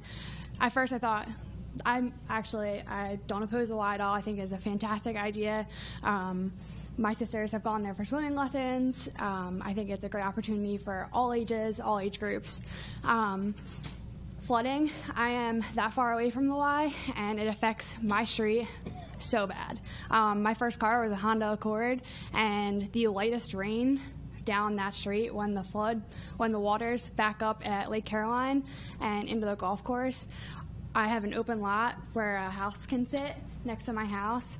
The creek that runs behind our house backs up so bad that our entire street floods. My dad is a firefighter. The firehouse next door, my Honda Accord flooded out the bottom. That's how bad our street gets. And I'm that far away. So I can only imagine how bad it gets to the houses that are right next door to the lake, that property. That's one. Two, my sister's one, she's right there. The comments that are being made about how bad the property is.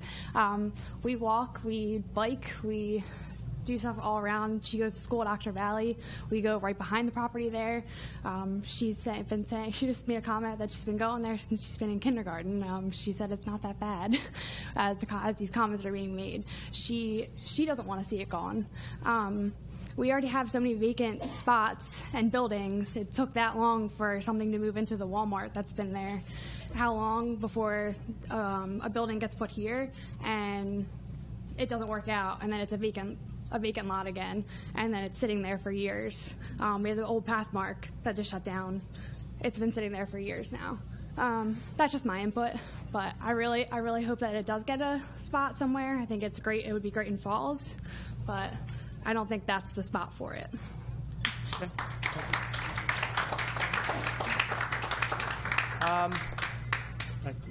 Mr. Malone, is it? Yeah. Okay.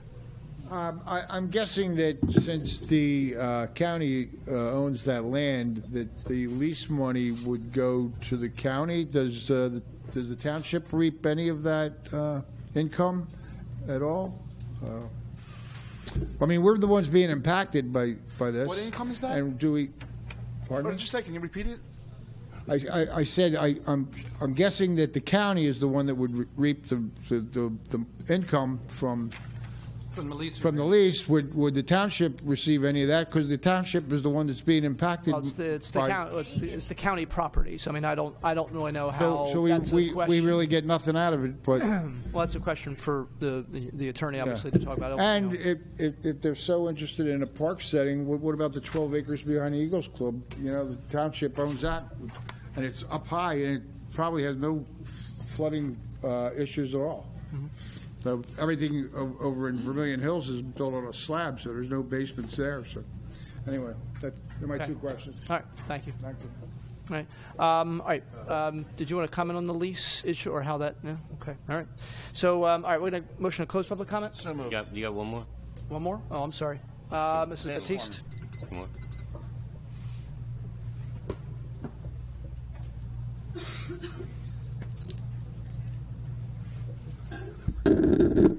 Mr. Moore brought up the usability for the pool, that there would be more usability. I guess I'll have to look at these things that he says he doesn't say. But when you were talking about the use of the Oxford Valley pool, and my impression was, sitting back there, that you said it would have more usability by putting the Y next to it. I believe that what I said, to be clear, I believe that the entire campus would then have more usability for the entire community. Okay. I don't want to be quoted as saying, well, jam more kids into the pool. Okay. That was my misunderstanding, but I believe that will happen. Because if you are right next to it, I believe the Y members will get some kind of usage out of it, whether free or for a small added fee. And also, the people who are already paying the fees, it's crowded there on Saturdays and Sundays and on the really, really hot days. So now if your members are going to be coming there, or you're going to be bringing more children from Trenton there, then those people who are actually paying the family fees are going to have some issues. Okay, that's number one. Number two, who does the traffic study? Will that be Falls or Bristol Township? Because I understand that intersection... It doesn't matter. The developer, the Y would do the traffic study. Okay. And three, as far as the Eagles, the Hugh Carcella, that is already non-taxable, I believe. Am I correct? No, it was a non-for-profit, but that status has been lost back in 2012. Okay. So it is for profit now, right? Okay. According to the county, records, it's still non-taxable. Well, at least that I can pull up. So, okay, and that was just for clarification. And the other thing was, if the Y was having troubles with being in debt, and now they've sold property in order to pay off that debt, and you said there's going to be some left, will it be enough to actually purchase property? No. If the money that is you got from selling the property is being used to pay off the debt, and you said there would be some left, Okay, that's some left. Is it enough to purchase property? Sure, Mr. That was Moore, my sure. last question anyway. It's a very, I can't answer that question. I don't have a property to compare it to at this point. There are things when you're in business as sustainability and payroll and employees and different things that we wouldn't drain it with purchasing. So I don't know. I don't have something to compare that to at this point. Okay. All right. Thank you. Motion to close public comment. So moved. Seconded, I'm sorry. All right. Yeah, we've had a lot of comments, and I know we've had, similar to Johnny, there's a few, but we've had a lot of comments and questions, and I think it's obviously this has brought out a lot of interest on both sides, and appreciate all the discussion. The board obviously considers everything that's said, and obviously I'm assuming the Y is hearing everything that's said, and where what happens from now is really kind of I think up to the Y and where they want to move, and certainly board members can have some opinions, and but again, there's no vote taken tonight. This is just a vote to close the public comment. So the motion's been made and seconded. All in favor? Aye. Aye. Okay. So I want to thank everybody for their time tonight. We're going to adjourn for a minute. Let everybody sort of, if they want to, kind of make their way out and give a break. Move on with agenda item number 3. I'm surprised nobody stayed for this one. This is a really kind of exciting one. I do not miss it. One person stayed. Nope. Item 3 is consider. It's a big step. Consider authorization for advertisement for the Act 537 plan update. Mr. Gray? Yes, for quite some time, Remington, Vernon, and Beach have been working on the update for the Act 537 plan for Falls Township. Tonight, to discuss this further, is Ms. Vanessa Nedrick from RVB.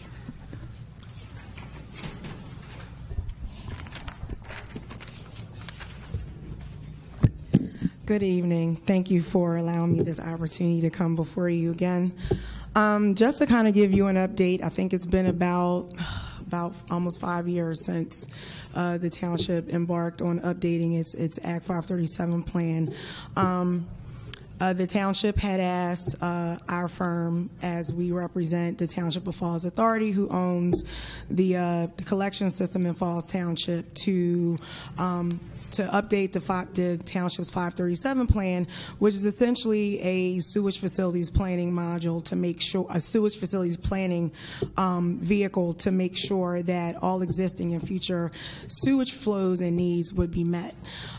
We embarked on this in 2012 for the township, probably about a year or two into it. As you know, majority of the flow from Falls Township goes through the Neshaminy Interceptor, which is owned by Bucks County Water and Sewer Authority, and is ultimately treated at the City of Philadelphia's Northeast Wastewater Treatment Plant. So about a year or two into it, DEP and Bucks County Water and Sewer Authority, they got into some form of litigation where DEP essentially slapped a moratorium on Bucks County Water and Sewer, and what that did was everyone that was tributary to the Neshaminy Interceptor also was slapped with a moratorium. And what came out of that was a settlement agreement between Bucks County Water and Sewer, DEP, and the City of Philadelphia that said that all contributing municipalities to the Neshaminy Interceptor would have to enter into new agreements, and all these additional stipulations were placed on all the municipalities. So moving forward, to today, basically what that meant is that the Bucks County Water and Sewer had to do a capacity analysis of the Neshaminy Interceptor that had to be submitted and reviewed and approved by DEP. Also at the same time, all the municipalities have to enter into a new sewer service agreement with Bucks County Water and Sewer. And then on top of that, DEP also mandated that all the contributing municipalities to the Interceptor had to develop what's called I&I abatement plans. So that's where we are. So with the township solicitor and the authority solicitor, we have been working diligently for the past 3 to 4 years to try to get through this agreement.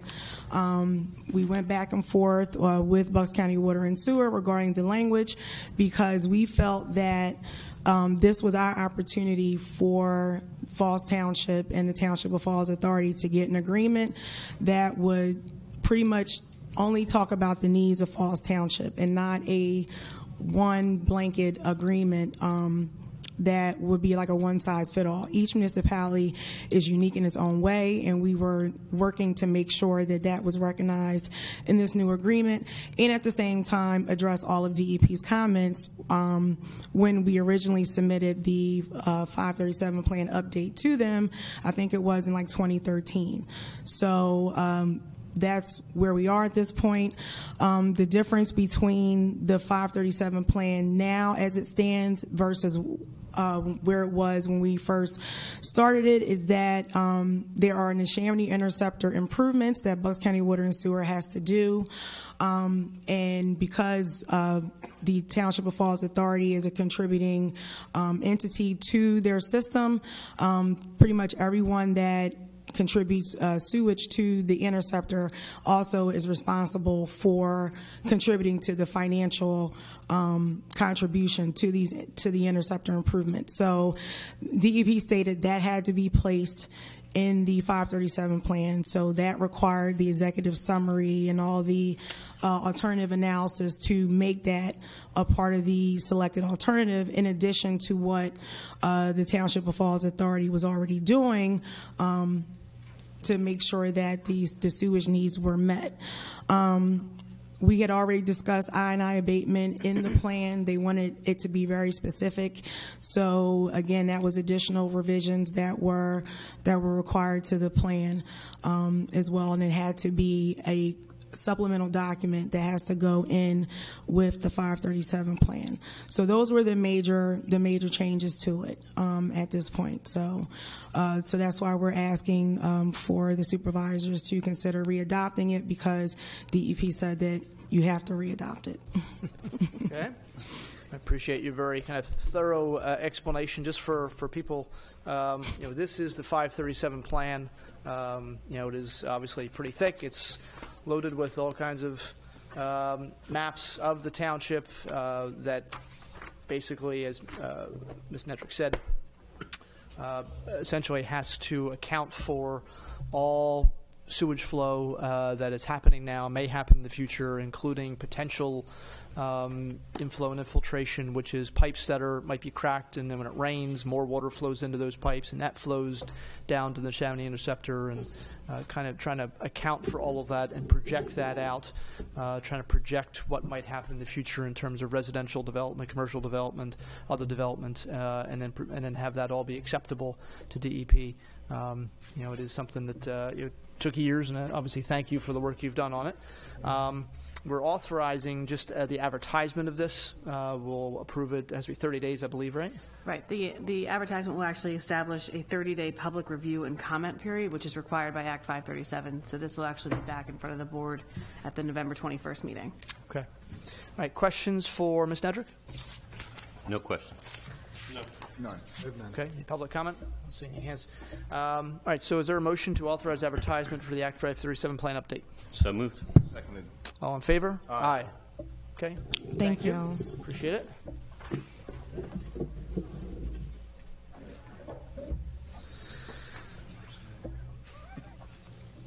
Okay, item number 4 is consider bids submitted to the township for the Falls Township Municipal Complex. Mr. Gray?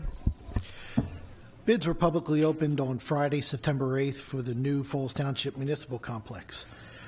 These bids were reviewed by the township engineer, the solicitor's office, and at this time the Board of Supervisors is asked to consider the bid submitted for this project. Okay. Obviously, people know this has been a project that's been in the works for several years. Originally, a company was hired. Actually, several companies put in their requests for proposals, or we requested proposals of companies and reviewed the different architecture firms, and eventually went with one named Kimmel Begret and worked with them. Actually asking them first to give us alternatives, maybe with what we could do with this building, potentially build another one. They ended up giving us, I think it was 4 alternatives. Several of them involved renovations to this building in different ways, shapes, and forms. And then one involved a completely new building, which would just be across kind of the access road into this complex in the grassy kind of wooded area that's still our property, making this then the parking lot.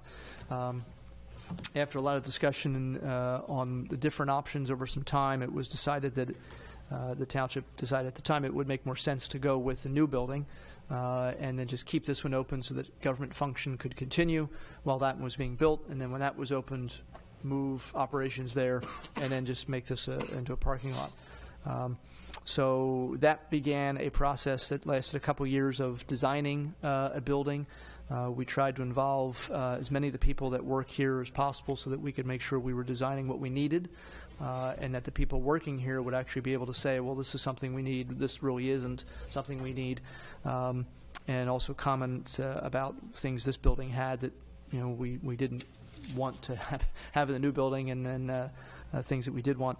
Obviously board members had a lot of say and a lot of input, even to the point of looking at paint swatches and carpet types and those kinds of tile alternatives and things of that nature. So it did go out to bid several months ago. The bids, as you heard, did come back in early September, and the bids came in.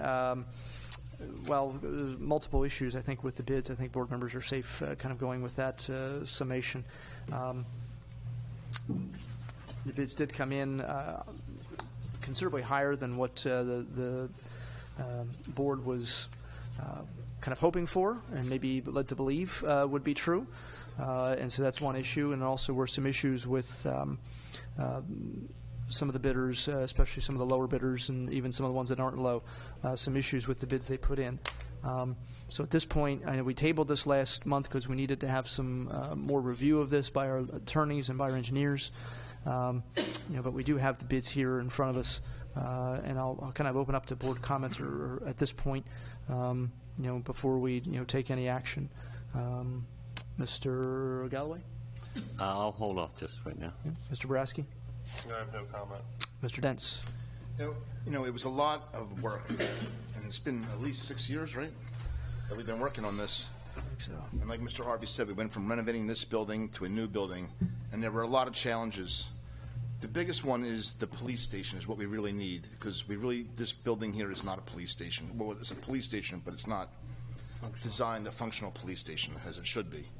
So what we designed was a 2-story police station with some office space on top, really, and some improvements to the public works site and access to the building. It was the bids, like Mr. Harvey said, there's all kinds of problems with them, but the biggest one is the number. It was much higher than we expected. It's disappointing, but even on top of that, like he said, the bidders, it's a mess right now. So even if we tried to move forward, there's really no point in that at this time, I don't think. I don't know what the next step is, plan B, but we'll have to start talking about that. We might change the location or change the building or something, but that's all I have right now. Okay. Mr. Rocco? There's some open space down the road if you're interested. It's not funny. No, seriously. Yeah, I think I was part of the initial, Brian and I, and you too, you guys. It came in, I think our original estimates were like $13.5 million, and it's pretty much doubled that in less than 6 years. So, not sure we're getting the right building for that money. So I'm not able to support that. But we'll come up with something hopefully more reasonable and timely. I don't think we want to wait another 6 years. So yeah. All right. Any other comments or? None. Okay. All right. Is there any public comment? See one hand. Is there a motion to public comment? So moved. Second. All in favor? Aye. Mr. Batiste? Yep.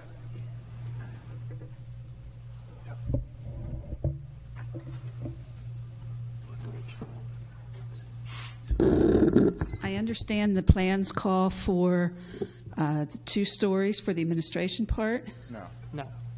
Okay, but I understood that this meeting area is going to be on the 2nd floor. Correct. Yeah, So this is part of the police part? No, the one level would be below grade if you were standing right here. And then the level on grade would also be the police administration, and then the upstairs, 2nd or 3rd if you want, it would be the administrative offices. So this is going to be upstairs. It would have been upstairs. Correct. You have a meeting like tonight that it was packed, and you're going to have probably 1 elevator. It's a lot of seniors. Well, and stairs too, obviously. There were a lot of seniors here that aren't going to want to take those stairs. Well, and if you're that's why there's an elevator. 1 elevator is broken, then what? Well, a meeting like in a brand new building, where yeah, hopefully the elevator I'm just runs concerned that you do end up with meetings like this. That would be the one thing, and then. The parking for the administration part, it looked like it didn't have a lot that was close to the building.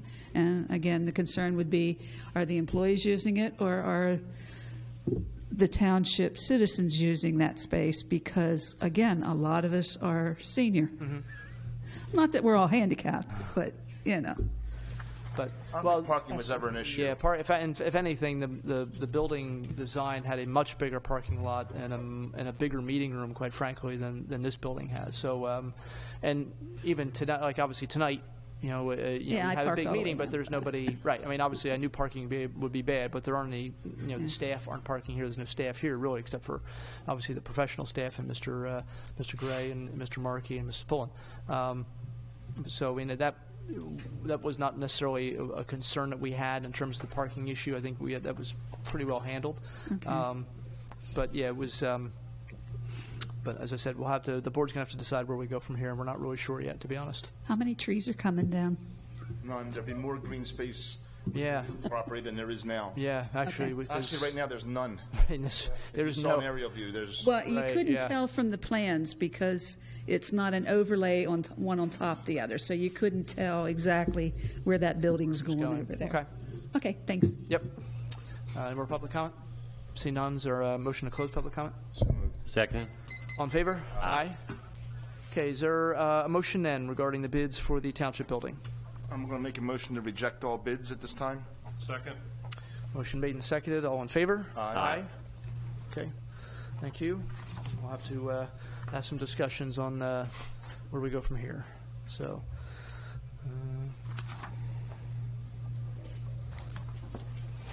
Okay, item 3 is consider finalizing the award for bid for the Vermilion Hills Footbridge installation project. Mr. Jones? Pete? Oh, sorry. The township received a letter from T&M regarding the Vermilion Hills footbridge replacement project. T&M has noted that ABC Construction Company has successfully passed the Falls Township Responsible Contractor Ordinance, Chapter 146. The board is asked to consider awarding and finalizing the bid to ABC Construction. This project is part of the open space project as well. So that 75% of the project cost will be paid through open space funding. All right. Comments or questions for Mr. Gray or Mr. Jones? Just ironic that we're talking about using open space money to build a bridge, and then earlier in the evening we're talking about tearing down a lot of open space. But I'm glad that we're getting it done. People in Vermilion Hills have been waiting for a long time. Thank you. No? I agree. This is taking a lot longer than it should have, but it's nice that it's finally finished. And yeah. A lot of people are looking forward to it. Yeah, Mr. Jones, what is the time frame if this passes tonight? The contractor is actually ready to make the installation. We understand that the abutments for the project are going to be delivered on the 23rd and actually the bridge on the 31st. So the contractor anticipates it being done by mid-November. Okay, great. You're good. Wow, that's fast. Yeah. Yeah. And just, I guess, to review a little bit of the timeline here, this has obviously been a problem for a little while, and the township looked to maybe do it itself, but then we had some discussions with the county to see if we could use open space money. Typically, you're not allowed to use open space money for structures, which this obviously would be, but considering that the county open space money grant time period was coming to an end, and a lot of municipalities hadn't used their money simply because they didn't have the 25% to match. We obviously did have that, 25% to match. Started getting to sort of like a crunch time for the county, and they realized that they have a lot of money they allocated for projects, and nobody was building any projects. And one of the parts of the open space grant money was that you could use it to improve existing open space, which we argued this would do. And so they relented to allow us to do that. But that process took a while to go through. We're preparing a grant application, waiting for the county to sort of have these discussions, and then going out to bid. And unfortunately, we went out to bid twice. And the one time we had a contract, I think one time the bids came in ridiculously high. Right. Yeah. And the second time the contractor just couldn't meet the responsible contractors ordinance. They just weren't qualified, I guess, based on our responsible contractors ordinance to do the work. And so we had the ability now under law to go out and just find somebody who we thought could do the work, and ABC's going to do that. So comments or questions from, we did all that. Public comment needed? See no hands. Okay, is there a motion then to authorize the award for the bid for the Vermilion Hills Footbridge to ABC Construction? So moved. Second. All in favor? Aye. Okay. And on the same note, similar process with the fishing pier. Something else we thought would be relatively easy and couldn't find really a contractor to do at a price that was in the right area. And at first the county said we couldn't use open space money for this. And then eventually, again, as time went by, they decided, well, okay, maybe we'll let you use it since nobody else is using this money. And so that also took a while. And, so now we're able to go out and find a company. And Mr. Gray, I'll let you kind of wrap it up if you want. Yes, it's very similar to the footbridge project. This is at the community park. This will be the fishing pier. This also will be paid for through the open space project, as mentioned, and ABC Construction will do the construction, and they did pass the responsible contractor ordinance, as noted in a memo from TNM. Okay. Comments or questions? None. No. What's the timeline on this one, Mr. Jones? Very similar. The contractor has a subcontractor prepared to install the piles, and once they're installed, the rest of the pier will go within 2 weeks. So they believe it'll be done by mid-November. Okay, thank you. That's all. Mr. Rocco? Yeah, could you give us an idea of where it's going to be located within the park? Yes. Yeah, obviously in that lake, but this is the area of the boat launch, and the area where the fishing pier will be just, I guess, to the north off of that little green space, and it will extend out past the shallows and provide fishermen with the ability to get to the deeper water. It's on the opposite side, isn't it? It's on this side. That's it. Yeah, okay. yeah. And how long is it? It's about 60 feet from the shore to get you out to the water that's fairly deep, yeah. And it'll be about 15 feet wide at the hammerhead at the end of the fishing space. Okay. It's nice because it'll also be used by boaters, because right now there's a lot of people that use the lake for fishing or kayaking, and you pretty much have to just leave your boat sit there or drag it up on the land and go get your car and then bring it back and then get it back in the water. So this will be nice because they can tie their boat up. It'll be handicap accessible. That's correct. We've gotten a lot of, over the years, people that was a request that, they have a handicapped son that can't fish in the lake because it's so shallow, it goes out so far before it drops off. So this will allow access out. It's going to be a great addition to the park. Yeah. That's correct. Supervisor Dent, also there was a lot of handicap accessibility questions and concerns about the Quaker Pen ramp where they can't get to, so this will provide another opportunity. Right. Mm-hmm. Okay. Thank you. All right. Okay, any public comment? See no hands. Okay, is there a motion then to authorize the award for the bid for the Township Community Park Fishing Pier to ABC Construction? So moved. Seconded. All in favor? Aye. Aye. Okay. All right, item 7. Consider adopting ordinance amending Chapter A 214 Cable Television Franchise at Section 1 Definitions and Word Usages Subscriber Lists. Mr. Gray, did you want to touch on this, or are you going to, Ms. Gallagher? I'll go to Ms. Gallagher in a second here. Sure. There is essentially everything that we have today electronically, smartphones, the cable, the internet, well, not sorry, the cable, but certainly the internet providers, tablets, the wireless world we live in was largely created through a law passed in 1996 called the Telecommunications Act. It is also responsible for all the cell towers that have been built and co-locations and everything else that's gone up. That law does allow for some protection of privacy of customers.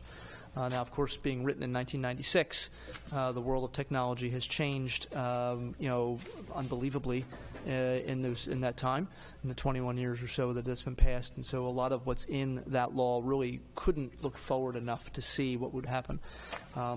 There were some federal guidelines that were in place that protected the privacy of customers regarding the use of internet. In terms of what their service providers could share with outside agencies, what they weren't supposed to share. Earlier this year, the current administration and Congress got rid of those protections or basically just stopped enforcing them. And so there has been a movement among some municipalities to establish some privacy. Protections for residents. This is really something that was introduced to us by a supervisor in Lower Makefield, John Lewis. He forwarded around to quite a few municipalities, and it's something we're considering this evening, and it would apply to essentially Comcast and Verizon are the two service providers that we have agreements with to provide this kind of service in Falls Township. So I'll let Ms. Gallagher fill in anything else I missed. Sure. The federal statute that allows the township to enact an ordinance of this type does operate through the township's franchising authority, which is why this ordinance is drafted to apply to the franchise holders in the township, which are currently Verizon and Comcast.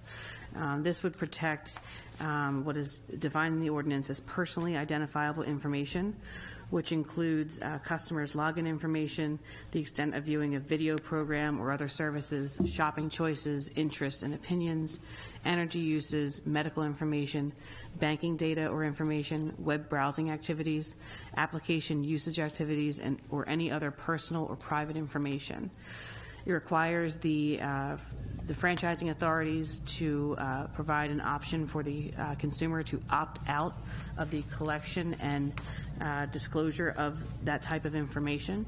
It also requires the franchising authorities to submit reports to the township on a semi-annual basis outlining the type of information that was collected during the reporting period, the categories of all entities to whom such information was disclosed. So this is permissible under federal law and is something that we prepared at the board's request. Comments or questions from board members? No questions. So, if you have Verizon or Comcast or someone else, how would you know you'd be able to opt out? This ordinance requires that a notice be sent to individuals that subscribe to those services. There are current privacy policies in place for both of those entities, which it's my understanding they do send out notices, or there are notices available to each of their customers, but this would require notice under this ordinance in a very specific way. So it would almost be separated. It wouldn't be buried in your bill. It would be a separate opt-out procedure? That's the idea. Correct. Thank you. Mr. Dents? No, not at this time. Mr. Rocco? No, I mean, yeah, just one question. So I think we discussed when this would take effect if it was passed. Correct. So the ordinance itself would take effect 5 days after, if it's approved, it would take effect 5 days from now. We were discussing this a little bit more in depth over the last few weeks since the ordinance was advertised, and we would recommend a small change to the ordinance, which would essentially Verizon and Comcast have existing agreements with the township, and these provisions are not part of those agreements. So we would suggest that the ordinance be revised to affect future agreements with either those entities or any new entities that come to the township for a franchise agreement. What's the likelihood that the current agreement would get changed to allow for opt-out? We could certainly approach those two entities, and I believe there are representatives from both entities in the audience this evening. Okay. But if not, I understood the dates to be like January 2019 and... Right. So the Verizon agreement, I believe, expires at the end of 18, and the Comcast agreement at the end of 21. So any changes could be made before they took in effect if we needed to make any changes? If any changes prior to those dates would have to be with the agreement of the respective parties. Or if a new party came on as we... Yeah, correct. Correct. Yeah, I mean, essentially... Like DirecTV, are they considered... They don't provide service through cable, so there's no franchising agreement with DirecTV. Okay. That's a satellite provision. Like the cloud. Whatever the cloud is, yes. Yeah, essentially, the franchise agreement we have with Verizon and Comcast is, for lack of a better term, might not be the legally correct term, but for, the average person, it's a contract. And you can't just sort of arbitrarily have one side say, well, I'm changing the contract. You'd have to have both sides agree. And that was something that, there was some discussion. We've had discussion with representatives from Comcast and Verizon, and I'm sure they're going to be speaking in a minute when we open for public comment. And they did make note of the fact that they already do have policies like this in place, which is great. As Mr. Baraski alluded to, and I made mention of, this afternoon talking in a different meeting, it's, as a long-time, customer for Comcast, I didn't realize I could opt out of some of those things. And so that was something that, is it clear to the average customer that you can do that? Or is it something that is not exactly as clear as maybe it could be? So hopefully this does, cause some changes in terms of, how people are notified of how they can protect their own information. And certainly with future agreements, this language may end up getting built into those agreements, and this ordinance would be, unnecessary. But that would be great, because the idea really isn't necessarily just to pass an ordinance. The idea is to effect some protections for the residents here in Falls as it applies to these two providers, or any provider who's going to come in at some point and put in cable to run telephone or cable TV or internet services. So if the change happens in a contract and we don't necessarily need this ordinance anymore, that's great. But just in case, we can't necessarily tell, as I said before, we can't tell what the future holds. We can't tell what changes might happen with Verizon or Comcast or one of them or both of them in the future. And so this is something, a protection we think is important to have. It will, as Mr. Rocco said, it will take effect with the new agreements as they kick in. And we'll hopefully remind people, and I know that the two gentlemen who might be speaking in a minute talked about their willingness to sort of educate customers about privacy protections that are already in place, which I think is a great idea. We do have a cable advisory board here at the Township, volunteer board, that certainly can work through them, and they can sort of set things up for people with that. That would be great. So, but I want to thank, obviously, the work that solicitor did on this, and also publicly thank Mr. Lewis from Lower Makefield for kind of spearheading this. Are there any public comments? Okay, is there a motion to open public comment? So moved. Second. All in favor? Aye. Okay. Mr. Jeter, Mr. Smith, or one at a time or together?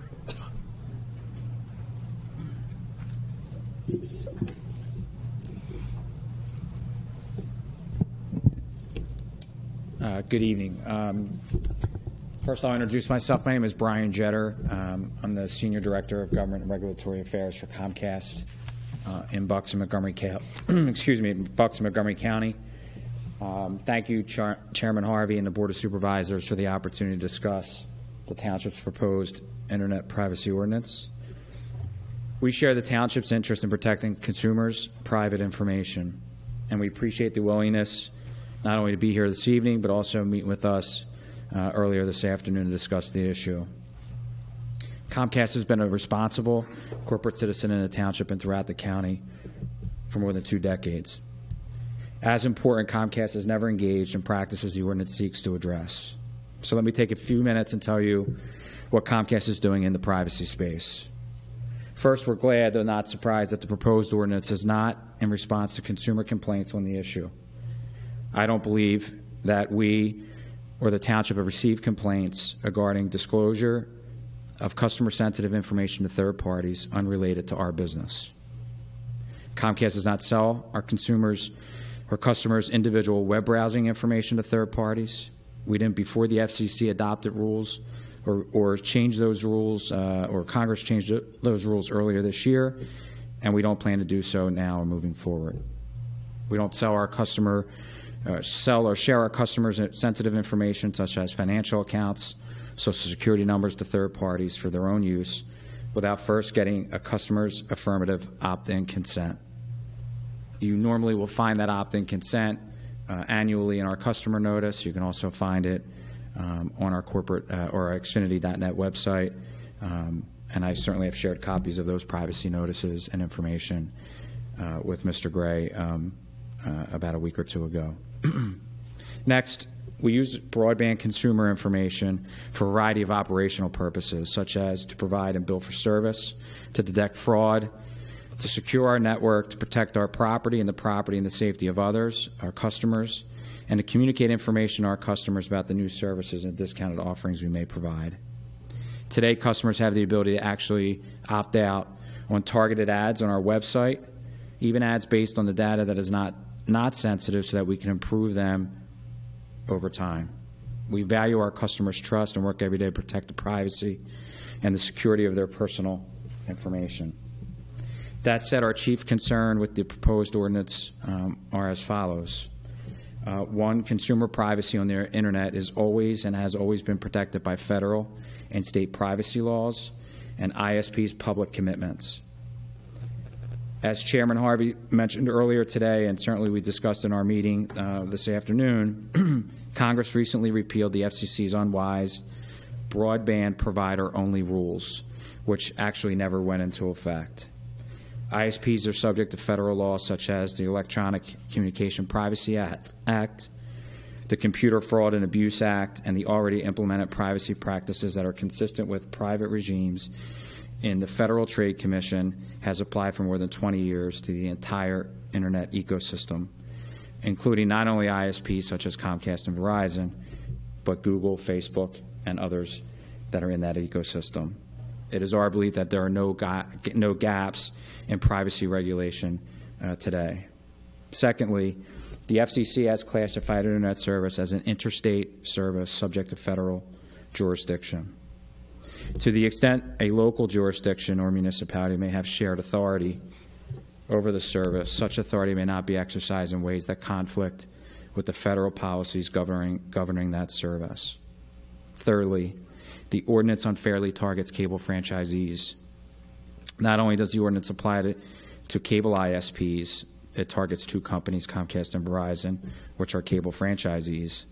The ordinance cannot meaningfully address consumer privacy issues when it doesn't apply to the other companies or even local businesses right here in Falls Township that interact with customers on the Internet each and every day. Any privacy regulation needs to include protections that apply to all the players in the Internet ecosystem, not just the cable ISPs. And finally, it is our belief that the ordinance violates the Franchise Agreement and the Communications Act of 1992 and 1996, also known as the Cable Act.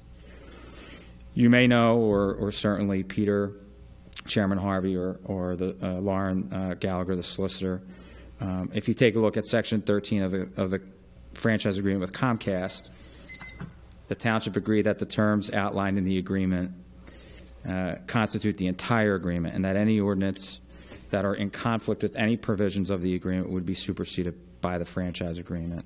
Additionally, Section 13.6 of the Franchise Agreement with Comcast, the Township explicitly agreed that the terms of the franchise would not be amended or modified in any matter absent mutual agreement by the parties, the Township and Comcast. In closing, as I stated earlier, we appreciate and share the Township's interest in protecting customers' private information. As outlined in my comments tonight and the company's legal brief filed with the Township last week, as well as our strong continued commitment to consumer privacy, the protections already afforded to consumers under applicable law, we will respectfully ask the board to decline adoption of the proposed ordinance. And before I turn it over to Mr. Smith from Verizon, in our discussions earlier this afternoon, and they were certainly quite constructive conversation about the issue of internet privacy.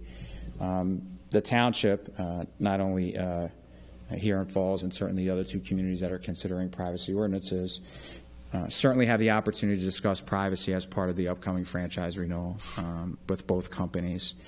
I think we strongly urge the board to use that venue as an opportunity to talk about the arguments that are important to all of you and certainly your constituencies, and privacy is one of them.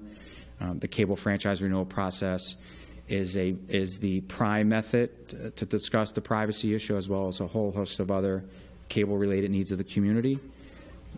So again, I echo our thoughts as Comcast that we would respectfully ask the board to decline the proposed ordinance as it's written, and instead utilize what is the process allowable and recommended under federal law, which is the cable franchise process, to address the privacy needs or concerns that the township may have.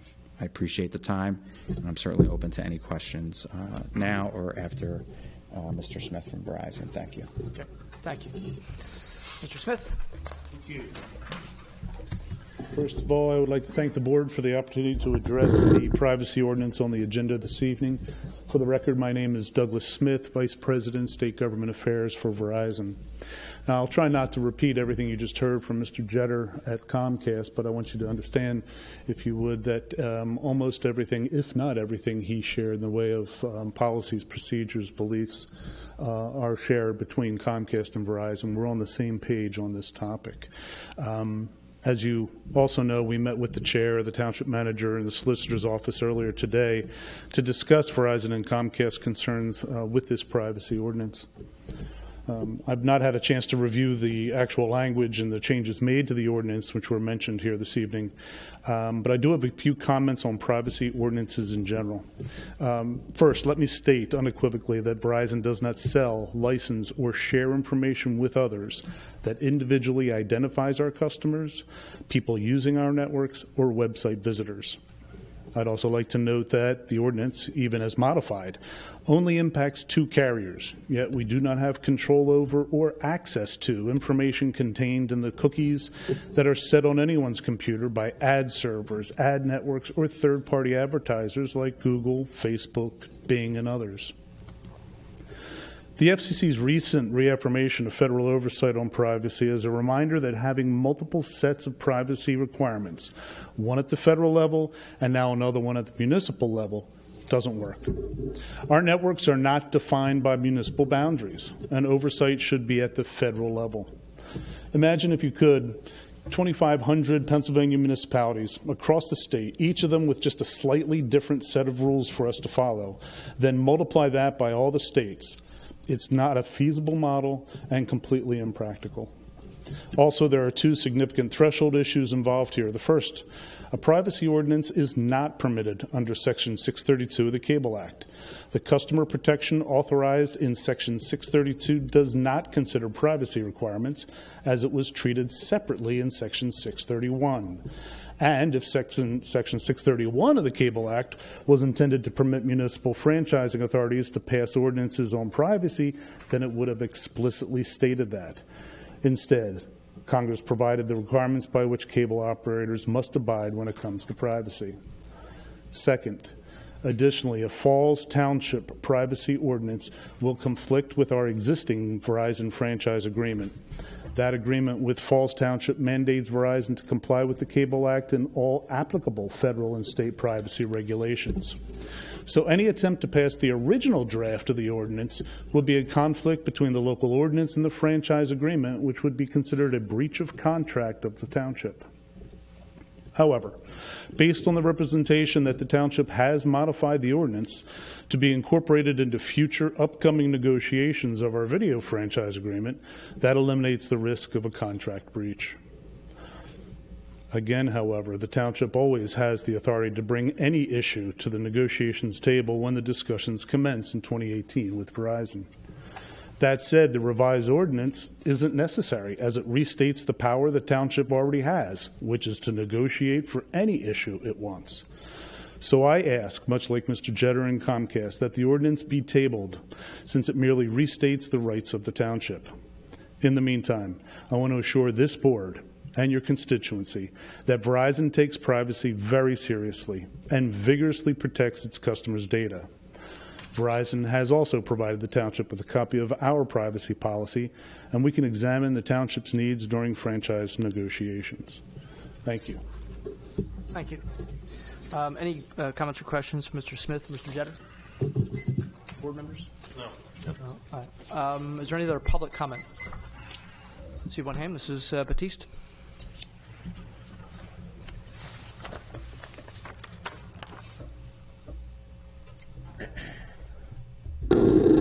Quite frankly, I would like to see the government as an entirety say, hey, you have to get my permission to opt into anything, instead of me having to opt out of everything down the line. That would be nice. Unfortunately, that isn't so, but maybe one small step at a time. The other thing is, you guys are saying about how you want to protect our privacy, but I keep getting all these phone calls at my house. I'm on the do not call list, and I keep getting a gazillion calls. That's affecting my privacy. And I think you have, when you go on white pages, you can see, hey, this is a high percentage of spam. This number, if you do the reverse lookup, hey, this is a high probability of spam. So if white pages knows that, why don't you guys? That's privacy too. And as far as privacy, all those lines that you keep stringing from pole to pole in my backyard, and instead of taking the ones away that you don't use, you keep adding to them, that's affecting my privacy of my backyard. Thank you. Right. Okay. Any other public comment? Just one more? Sure.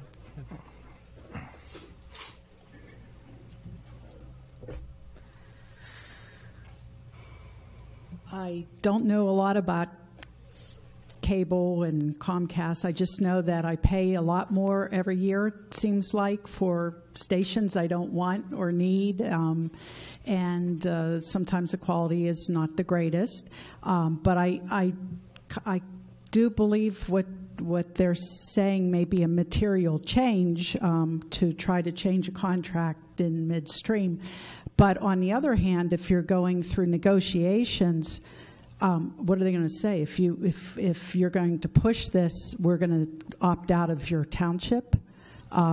They're two monopolies pretty much. There might be some other providers or like DirecTV or whatnot, but if they do truly protect our privacy, what would it matter if this step is taken?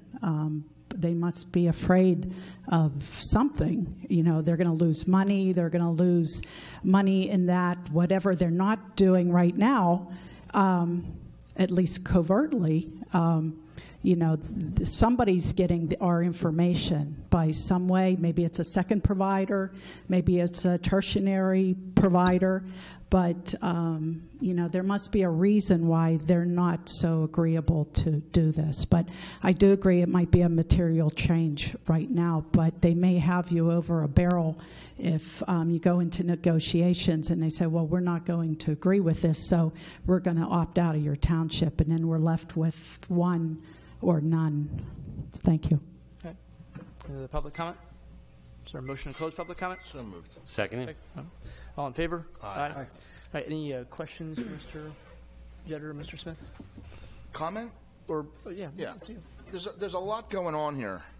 A lot of people feel like their rights have been stripped away by the federal government, as you stated, even though it may not have been implemented. The fact that if we do, this tonight, we approve this, we can't implement this until the current agreements, is that correct? Against the... Which is 2019 for Verizon and 21 for Comcast. I believe so. So basically, It's just a feel-good motion to enact this ordinance that we can't put into effect. When we Unless- could negotiate it into the next agreement and then make this go away if that was the case. Correct. You know, they said that there's 2,500 municipalities. Well, there's already 2,500 other agreements they already have. So a lot of people, you know, they say they pay too much for cable, this or that, but that's really irrelevant. I mean, I don't think either one of them are going to go away because of this. I believe them when they say that they try to protect us. I mean, I don't think they're selling my information. They're going to be really bored if they look at what I'm doing. I don't know what it's worth. So, and I know a lot of other municipalities are watching us to see what we do tonight here, and I know that for a fact. So there is a lot. You know, we could table this and say we're just going to wait and negotiate it into our next agreement, or we can approve it tonight. And then as we negotiate the next agreement, you know, this can either go away or we can amend it, yeah. That's all I wanted to say. Okay. Anybody else? Other comments or questions? Yeah, I'm a little confused why you feel the need to defend it. If you think it's if you think federal law supersedes, I guess, state and local, why does it matter to you guys? If we pass this, you mean? Yeah, I mean, eventually, if the federal law is going to uphold whatever they have, I guess I'm just confused why. Is it an image? You don't want this image? No, it's not. It's not an image issue. One of the things I talked about in my remarks was the quilt work series of policies. If you do the 2,500 across Pennsylvania, across all the states, remember, I'm not just serving Falls Township. So if I have a unique privacy policy here, just a slightly different one in Lower Makefield and another slightly different one in Middletown, and keep doing that, I have an administrative impossibility, a practical impossibility for me to implement it. That and all the legalities behind it, which we talked about it this afternoon, but stepping away from the legalities, practically impossible to implement a municipal level policy statement, which is why privacy is at the federal level. It is ubiquitous, like our networks. To piggyback on Mr. Smith's comments, unilateral adoption of an ordinance that has different rules versus what is in the existing franchise agreement, I would argue, is our greatest concern. And that would open the Pandora's box that other municipalities could pick another topic, unilaterally adopt, and that would continue to create a different set of rules and regulations from town to town to town on a variety of different issues that are already contained and protected that the parties agreed to. So in this case, Falls and Comcast, and Falls and Verizon separately, two separate and distinct agreements. It just creates the potential from a regulatory perspective that could cause, I think, unintended consequences for all the parties that are involved. We respect and understand that you and your constituencies may have privacy concerns. I think we publicly, obviously tonight, and our statements filed with the township have indicated our concerns independently and collectively. We think the best remedy to solve this concern would be in the upcoming franchise renewal process, which is the right place as opposed to a separate set of ordinances or rules that you would adopt that we would have to take a look at, consider, figure out. I think we spelled out that we think that there are conflicts in terms of the current franchise agreement, and then where do we go forward versus, as Doug had indicated, you will be in renewal sometime next year, and you will be in renewal with Comcast sometime in as early as 2020. So, right. So I think we're going to amend the ordinance to just state upcoming contracts, or if we were fortunate enough, and maybe for you guys, future, to get someone else in here like AT&T maybe, who could provide cable services, is probably not likely, but it would then protect the consumers. And I think you brought up another point that we're kind of just going after you two. You're two organizations. Sure. That's because we have agreements with you. So we don't have an agreement with Comcast. They don't provide us services. I mean Google. You brought up Google and Facebook. Sure. We don't pay for their services, so Facebook could do what they want, pretty much, right? Well, I think if you want to protect your residents and the consumers that conduct business in your town, you want to try to do the best that you can to have laws that apply to everybody across the internet, regardless whether they're the pipe providers or what we now call the ISP folks, and that's our two companies. But you have residents that are conducting business with their information that they find to be sensitive, whether it's through the other providers, the other search engines, the other ISPs that are on the internet and operating on the internet. How are you protecting them from those folks? So, that's an additional concern that I think we both pointed out as part of our testimony this evening is that, this really focuses on us just because we have,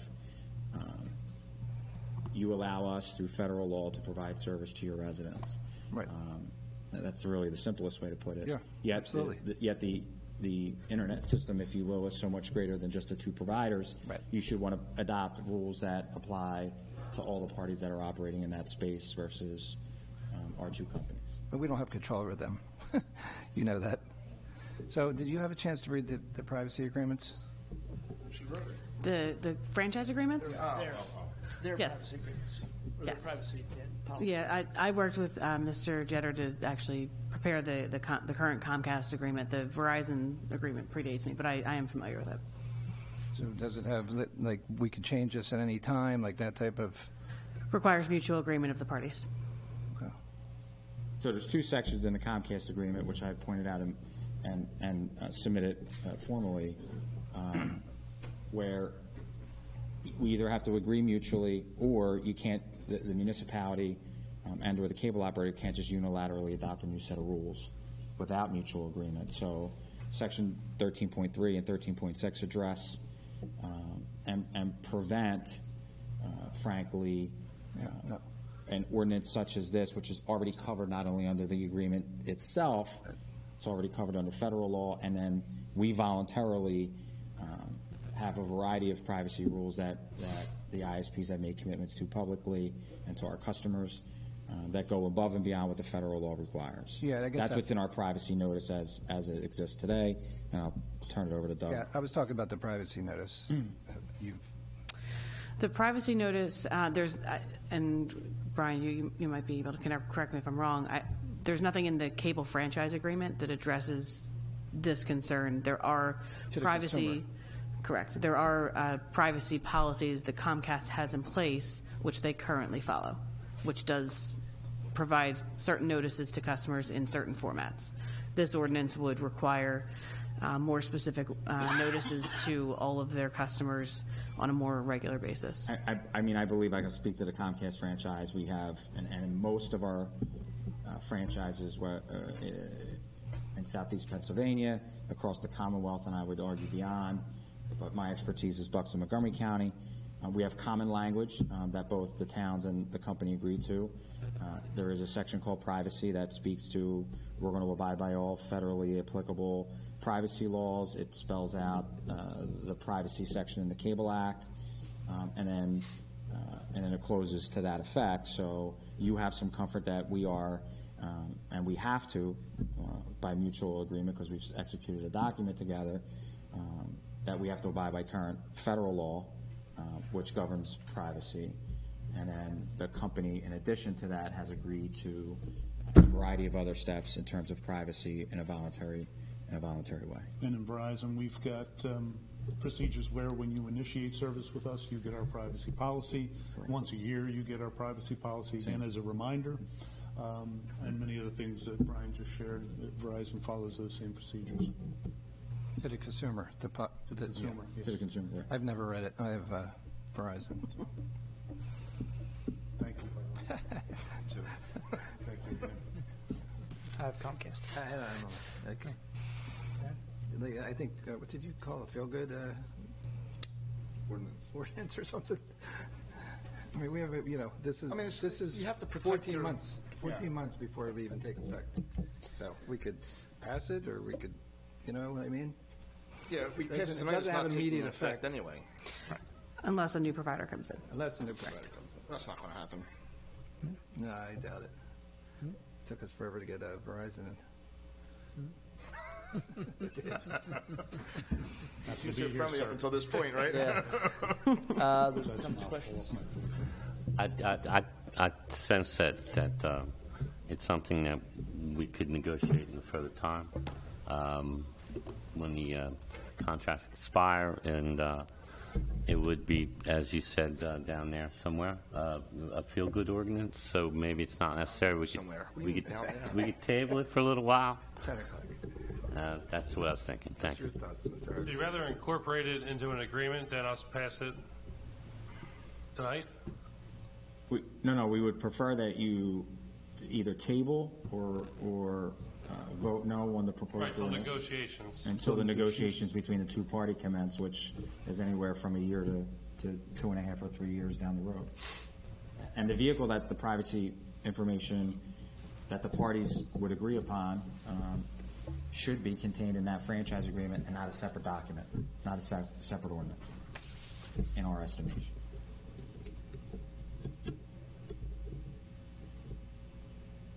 Okay. So I believe both you when you say that your companies respect privacy. I take you at your word, and I believe that your companies do that. My concern is that decisions are going to be made above your respective pay grades at some point in the future that may change that. That may say, well, we can make some money if we take some of this information and sort of, do this. And you obviously wouldn't know anything about that. You'd have no control over that unless each of you get, substantially promoted, which I hope you do, just for your own sakes. And you're sitting at the bigger table, certainly a table bigger than ours. I do think that obviously it is something that wouldn't take effect, as we've said, so it wouldn't violate the current agreements we have with you, but I do feel that it does make a very clear statement, and one that will stay in effect until 2020, until 2021, regardless of who's sitting up here, that the township is committed to making sure that any future franchise agreement has to have this included. And if it does get built into those agreements, then this ordinance can be rescinded at that time if it's passed tonight. But it does sort of, in some ways, they say, throwing your hat over the wall and making sure that you're going to go after it.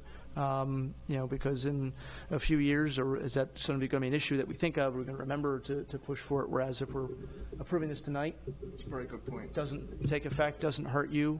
Then the next guy doesn't have to remember it, right? Right, and it is obviously something that everybody's on notice that this is something that we are serious about, and I do agree with you that I think it's something that once it gets negotiated into some kind of an agreement, that I think you will find it much more easy to sort of take what may be a lot of different privacy agreements and sort of boil them down to one that might be perfect, like the one Ms. Gallagher has. So, which with a lot of help from Mr. Lewis, obviously, or whoever wrote it for him. But that's my view. Obviously, we had other issues brought up tonight. Certainly the cost of cable, is not obviously affected by this at all. That's a completely different situation. That's capitalism, and certainly people are free to sort of go with whatever companies they want to go with in terms of the channels they want and the services they provide. In terms of cable wires in people's yards, that's actually easements that have probably might even predate whoever it was that bought the house, and there's really not much that can be done about that, not even from our perspective. That's a completely different legal agreement, so it isn't affected by this at all. But that's my view. I do think that does, again, at this point in time, it makes a statement without causing much harm to anybody. And if a future provider does come in at some point, it's on record that the township is concerned about protection of privacy, respecting the fact that the companies do it now, and thanking them for that on behalf of the residents of Falls Township, and hoping that it continues in the future, and we agree on ways to keep it at the level it's at now, so that it doesn't slip at some point in the future. So that's my view. Okay. So, all right. Thank you, gentlemen. Appreciate your time. So I think we already did. I think that was really questions. We sort of brought them back up for questions. Yeah. So this has been advertised. There is, if it's to be approved tonight, we would make the change, obviously, that it would affect only future franchise agreements.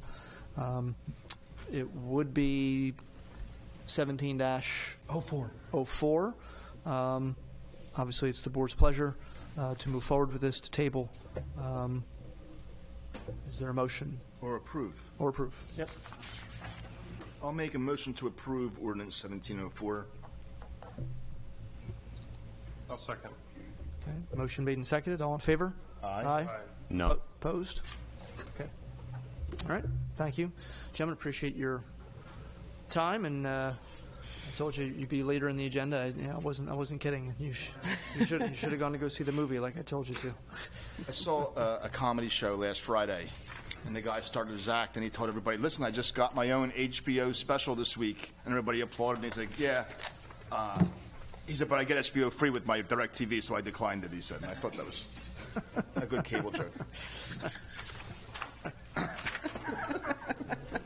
Cable guys thought it was funny. All right, item number 8 is our minutes from September 19th, 2017. Okay, is there a motion to, or comments or questions, corrections? Excellent minutes as always, Mrs. Poulin. Thank you. Okay, is there a motion to approve the minutes as presented? So moved. Second. You in a hurry to go? Yeah, I am now. It's 10:30. It's 10 o'clock. All in favor? Aye. Okay. All right, engineer's report, which is dated October 12th. Mr. Jones. Thank you, Mr. Chairman. I would just bring to the board's attention two projects. The 2016 road program, Halley Drive. We've managed to get grass growing out there. The contractor came back to the site, re-tilled the topsoil, put a new seed mix in, and with better temperatures and weather and better watering, we have a good stand of grass. In 2017 road program, Walton Drive, James Morrissey, the contractor, is going to be putting the top course wearing pavement down within the next 2 weeks, and the project's substantially complete. There's 2 lots, I believe, that are waiting for sod. The rest are all topsoiled and seeded. Okay. Okay, comments or questions from Mr. Jones? Not at this time. No. No. Is there a motion to accept the engineer's report? So moved. Second. All in favor? Aye. Okay, bill list is in the amount of $2,236,460.71. Of that $2.2 million, $1.2 million is salary and health insurance and other various kinds of insurance. There's an additional $225,000 in firefighters relief and $116,000 in workers' compensation insurance, $240,000 for the road program, $44,000 for a new police vehicle to replace one that was totaled. So again, kind of boiling it down, 1, 2, 3, 4, 5 items of the $2.2 million. About 5 items make up about $2 million of that 2.2. So we're 1.9 million of the 2.2. Comments or questions regarding the bill list? None. No. Okay, is there a motion to pay the bills? So moved? Second. Mr. Pullen? Mr. Galloway? Yes. Mr. Boraski? Yes. Mr. Harvey? Yes. Mr. Dents? Yes. Mr. Welker? Yes. Okay, we had an executive session before. Chief, you're up. Gotta wake him up.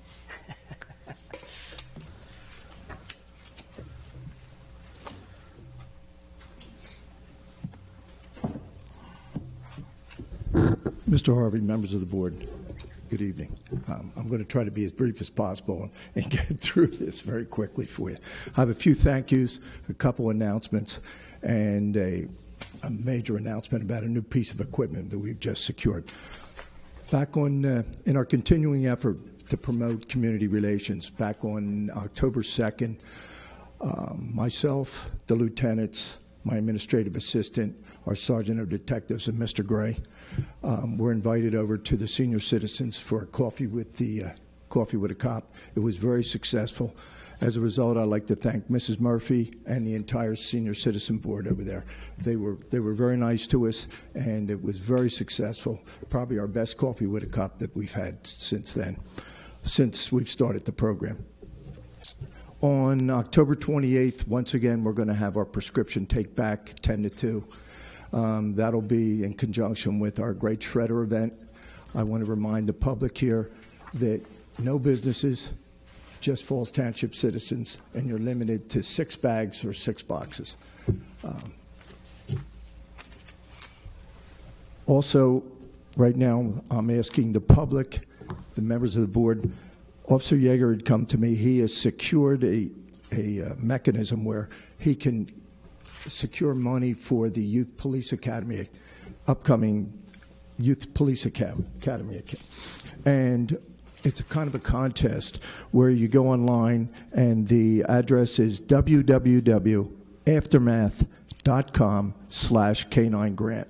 What this is, it's a K9 grant put on by Aftermath. It's a company, and you're allowed to vote once a day up until November 7th. So if we get our entire community to take part in this and we promote it, we can get some money for free money for Officer Yeager's Police Youth Academy camp.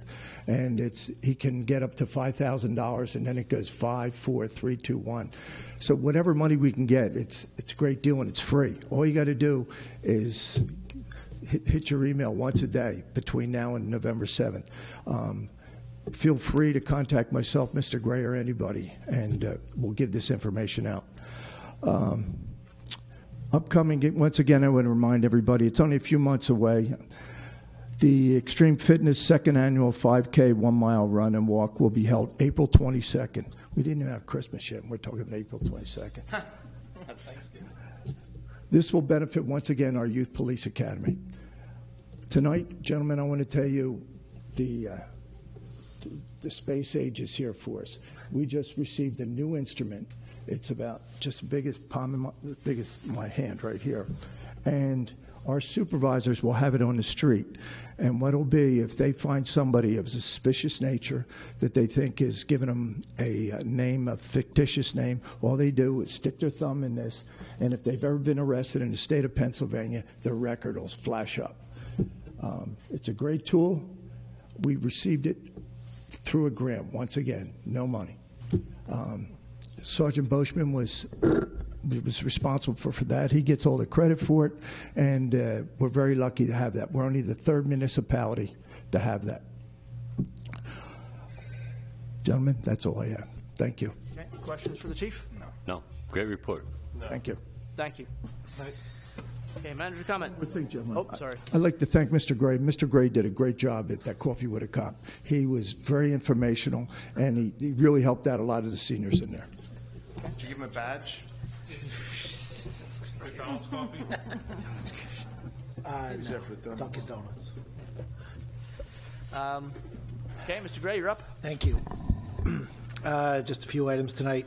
Township received a letter from Mr. Sullivan at T&M regarding escrow release number 2 for TBU Wells, also known as AM Gaddy. Mr. Sullivan is recommending an escrow release in the amount of $88,608.66. The board is asked to consider this escrow release. How's Mr. Sullivan requesting this? He hasn't been to work in like a month. Mr. Jones sees him once a week at least. All right. All right, is there a motion to approve the escrow release? So moved. Second. Mrs. Pullen? Mr. Galloway? Yes. Mr. Bransky? Yes. Mr. Harvey? Yes. Mr. Dent? Yes. Mr. Rocco? Yes. I have another escrow release for Med Express. They are withdrawing their land development application and requesting release of the remaining funds in their escrow account. The total amount remaining is $6,626. All invoices have been applied to this account, and the remaining amount is approved for release by T&M Associates. The board is asked to consider this escrow release. This was a company that was going to build sort of an urgent care type facility, inpatient or outpatient facility at the old, on the corner of Oxford Road and Lincoln Highway, where there was sort of like a McDonald's gas, kind of complex there. They seemed kind of excited about going in there, but for whatever reason, it never really went through. So, is there a motion to approve the escrow release? So moved. Second. Mrs. Pullen? Mr. Galloway? Yes. Mr. Bransky? Yes. Mr. Harvey? Yes. Mr. Dents? Yes. Mr. Rucker? Yes. I just want to announce the 2017 Falls Township Leaf Collection schedule. It will be held on Saturday, November 11th, Saturday, December 2nd, and Saturday, December 16th. Leaves must be bagged in 30-gallon biodegradable paper bags or placed in 30-gallon trash containers without lids.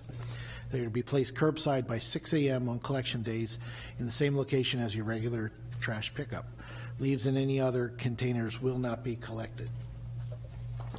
I just want to announce several new businesses that opened in the month of September in Falls Township. They include LM Wireless, located at 332 West Trenton Avenue, KVM, located at 830 West Trenton Avenue, Suite 6, Contempro Dance Theater, located at 612 Lincoln Highway, and Artistic Nails Plus, located at 493 South Oxford Valley Road. And finally, just want to announce that there are Mylars ready for signature for Hyacinth and St. Joe's. That's all I have. Thank you, Mr. Chairman. Okay, thank you. All right, we go up to board comment. Mr. Rocco? Nope, it's late and I'm ready to go home. Thanks. Mr. Dents? Very good meeting tonight. Nice job, Mr. Harvey. We had a good crowd. You know, a lot of people were very passionate about the YMCA on both sides, and I think you did a very nice job. Thank you. That's all I have. Mr. Bransky? No comment, thank you. Mr. Galloway? No comment. Thank you. Okay. I just want to mention a couple of things. I should have mentioned at the beginning of the meeting. I forgot. October started a couple of years ago. The tradition that we would wear pink ties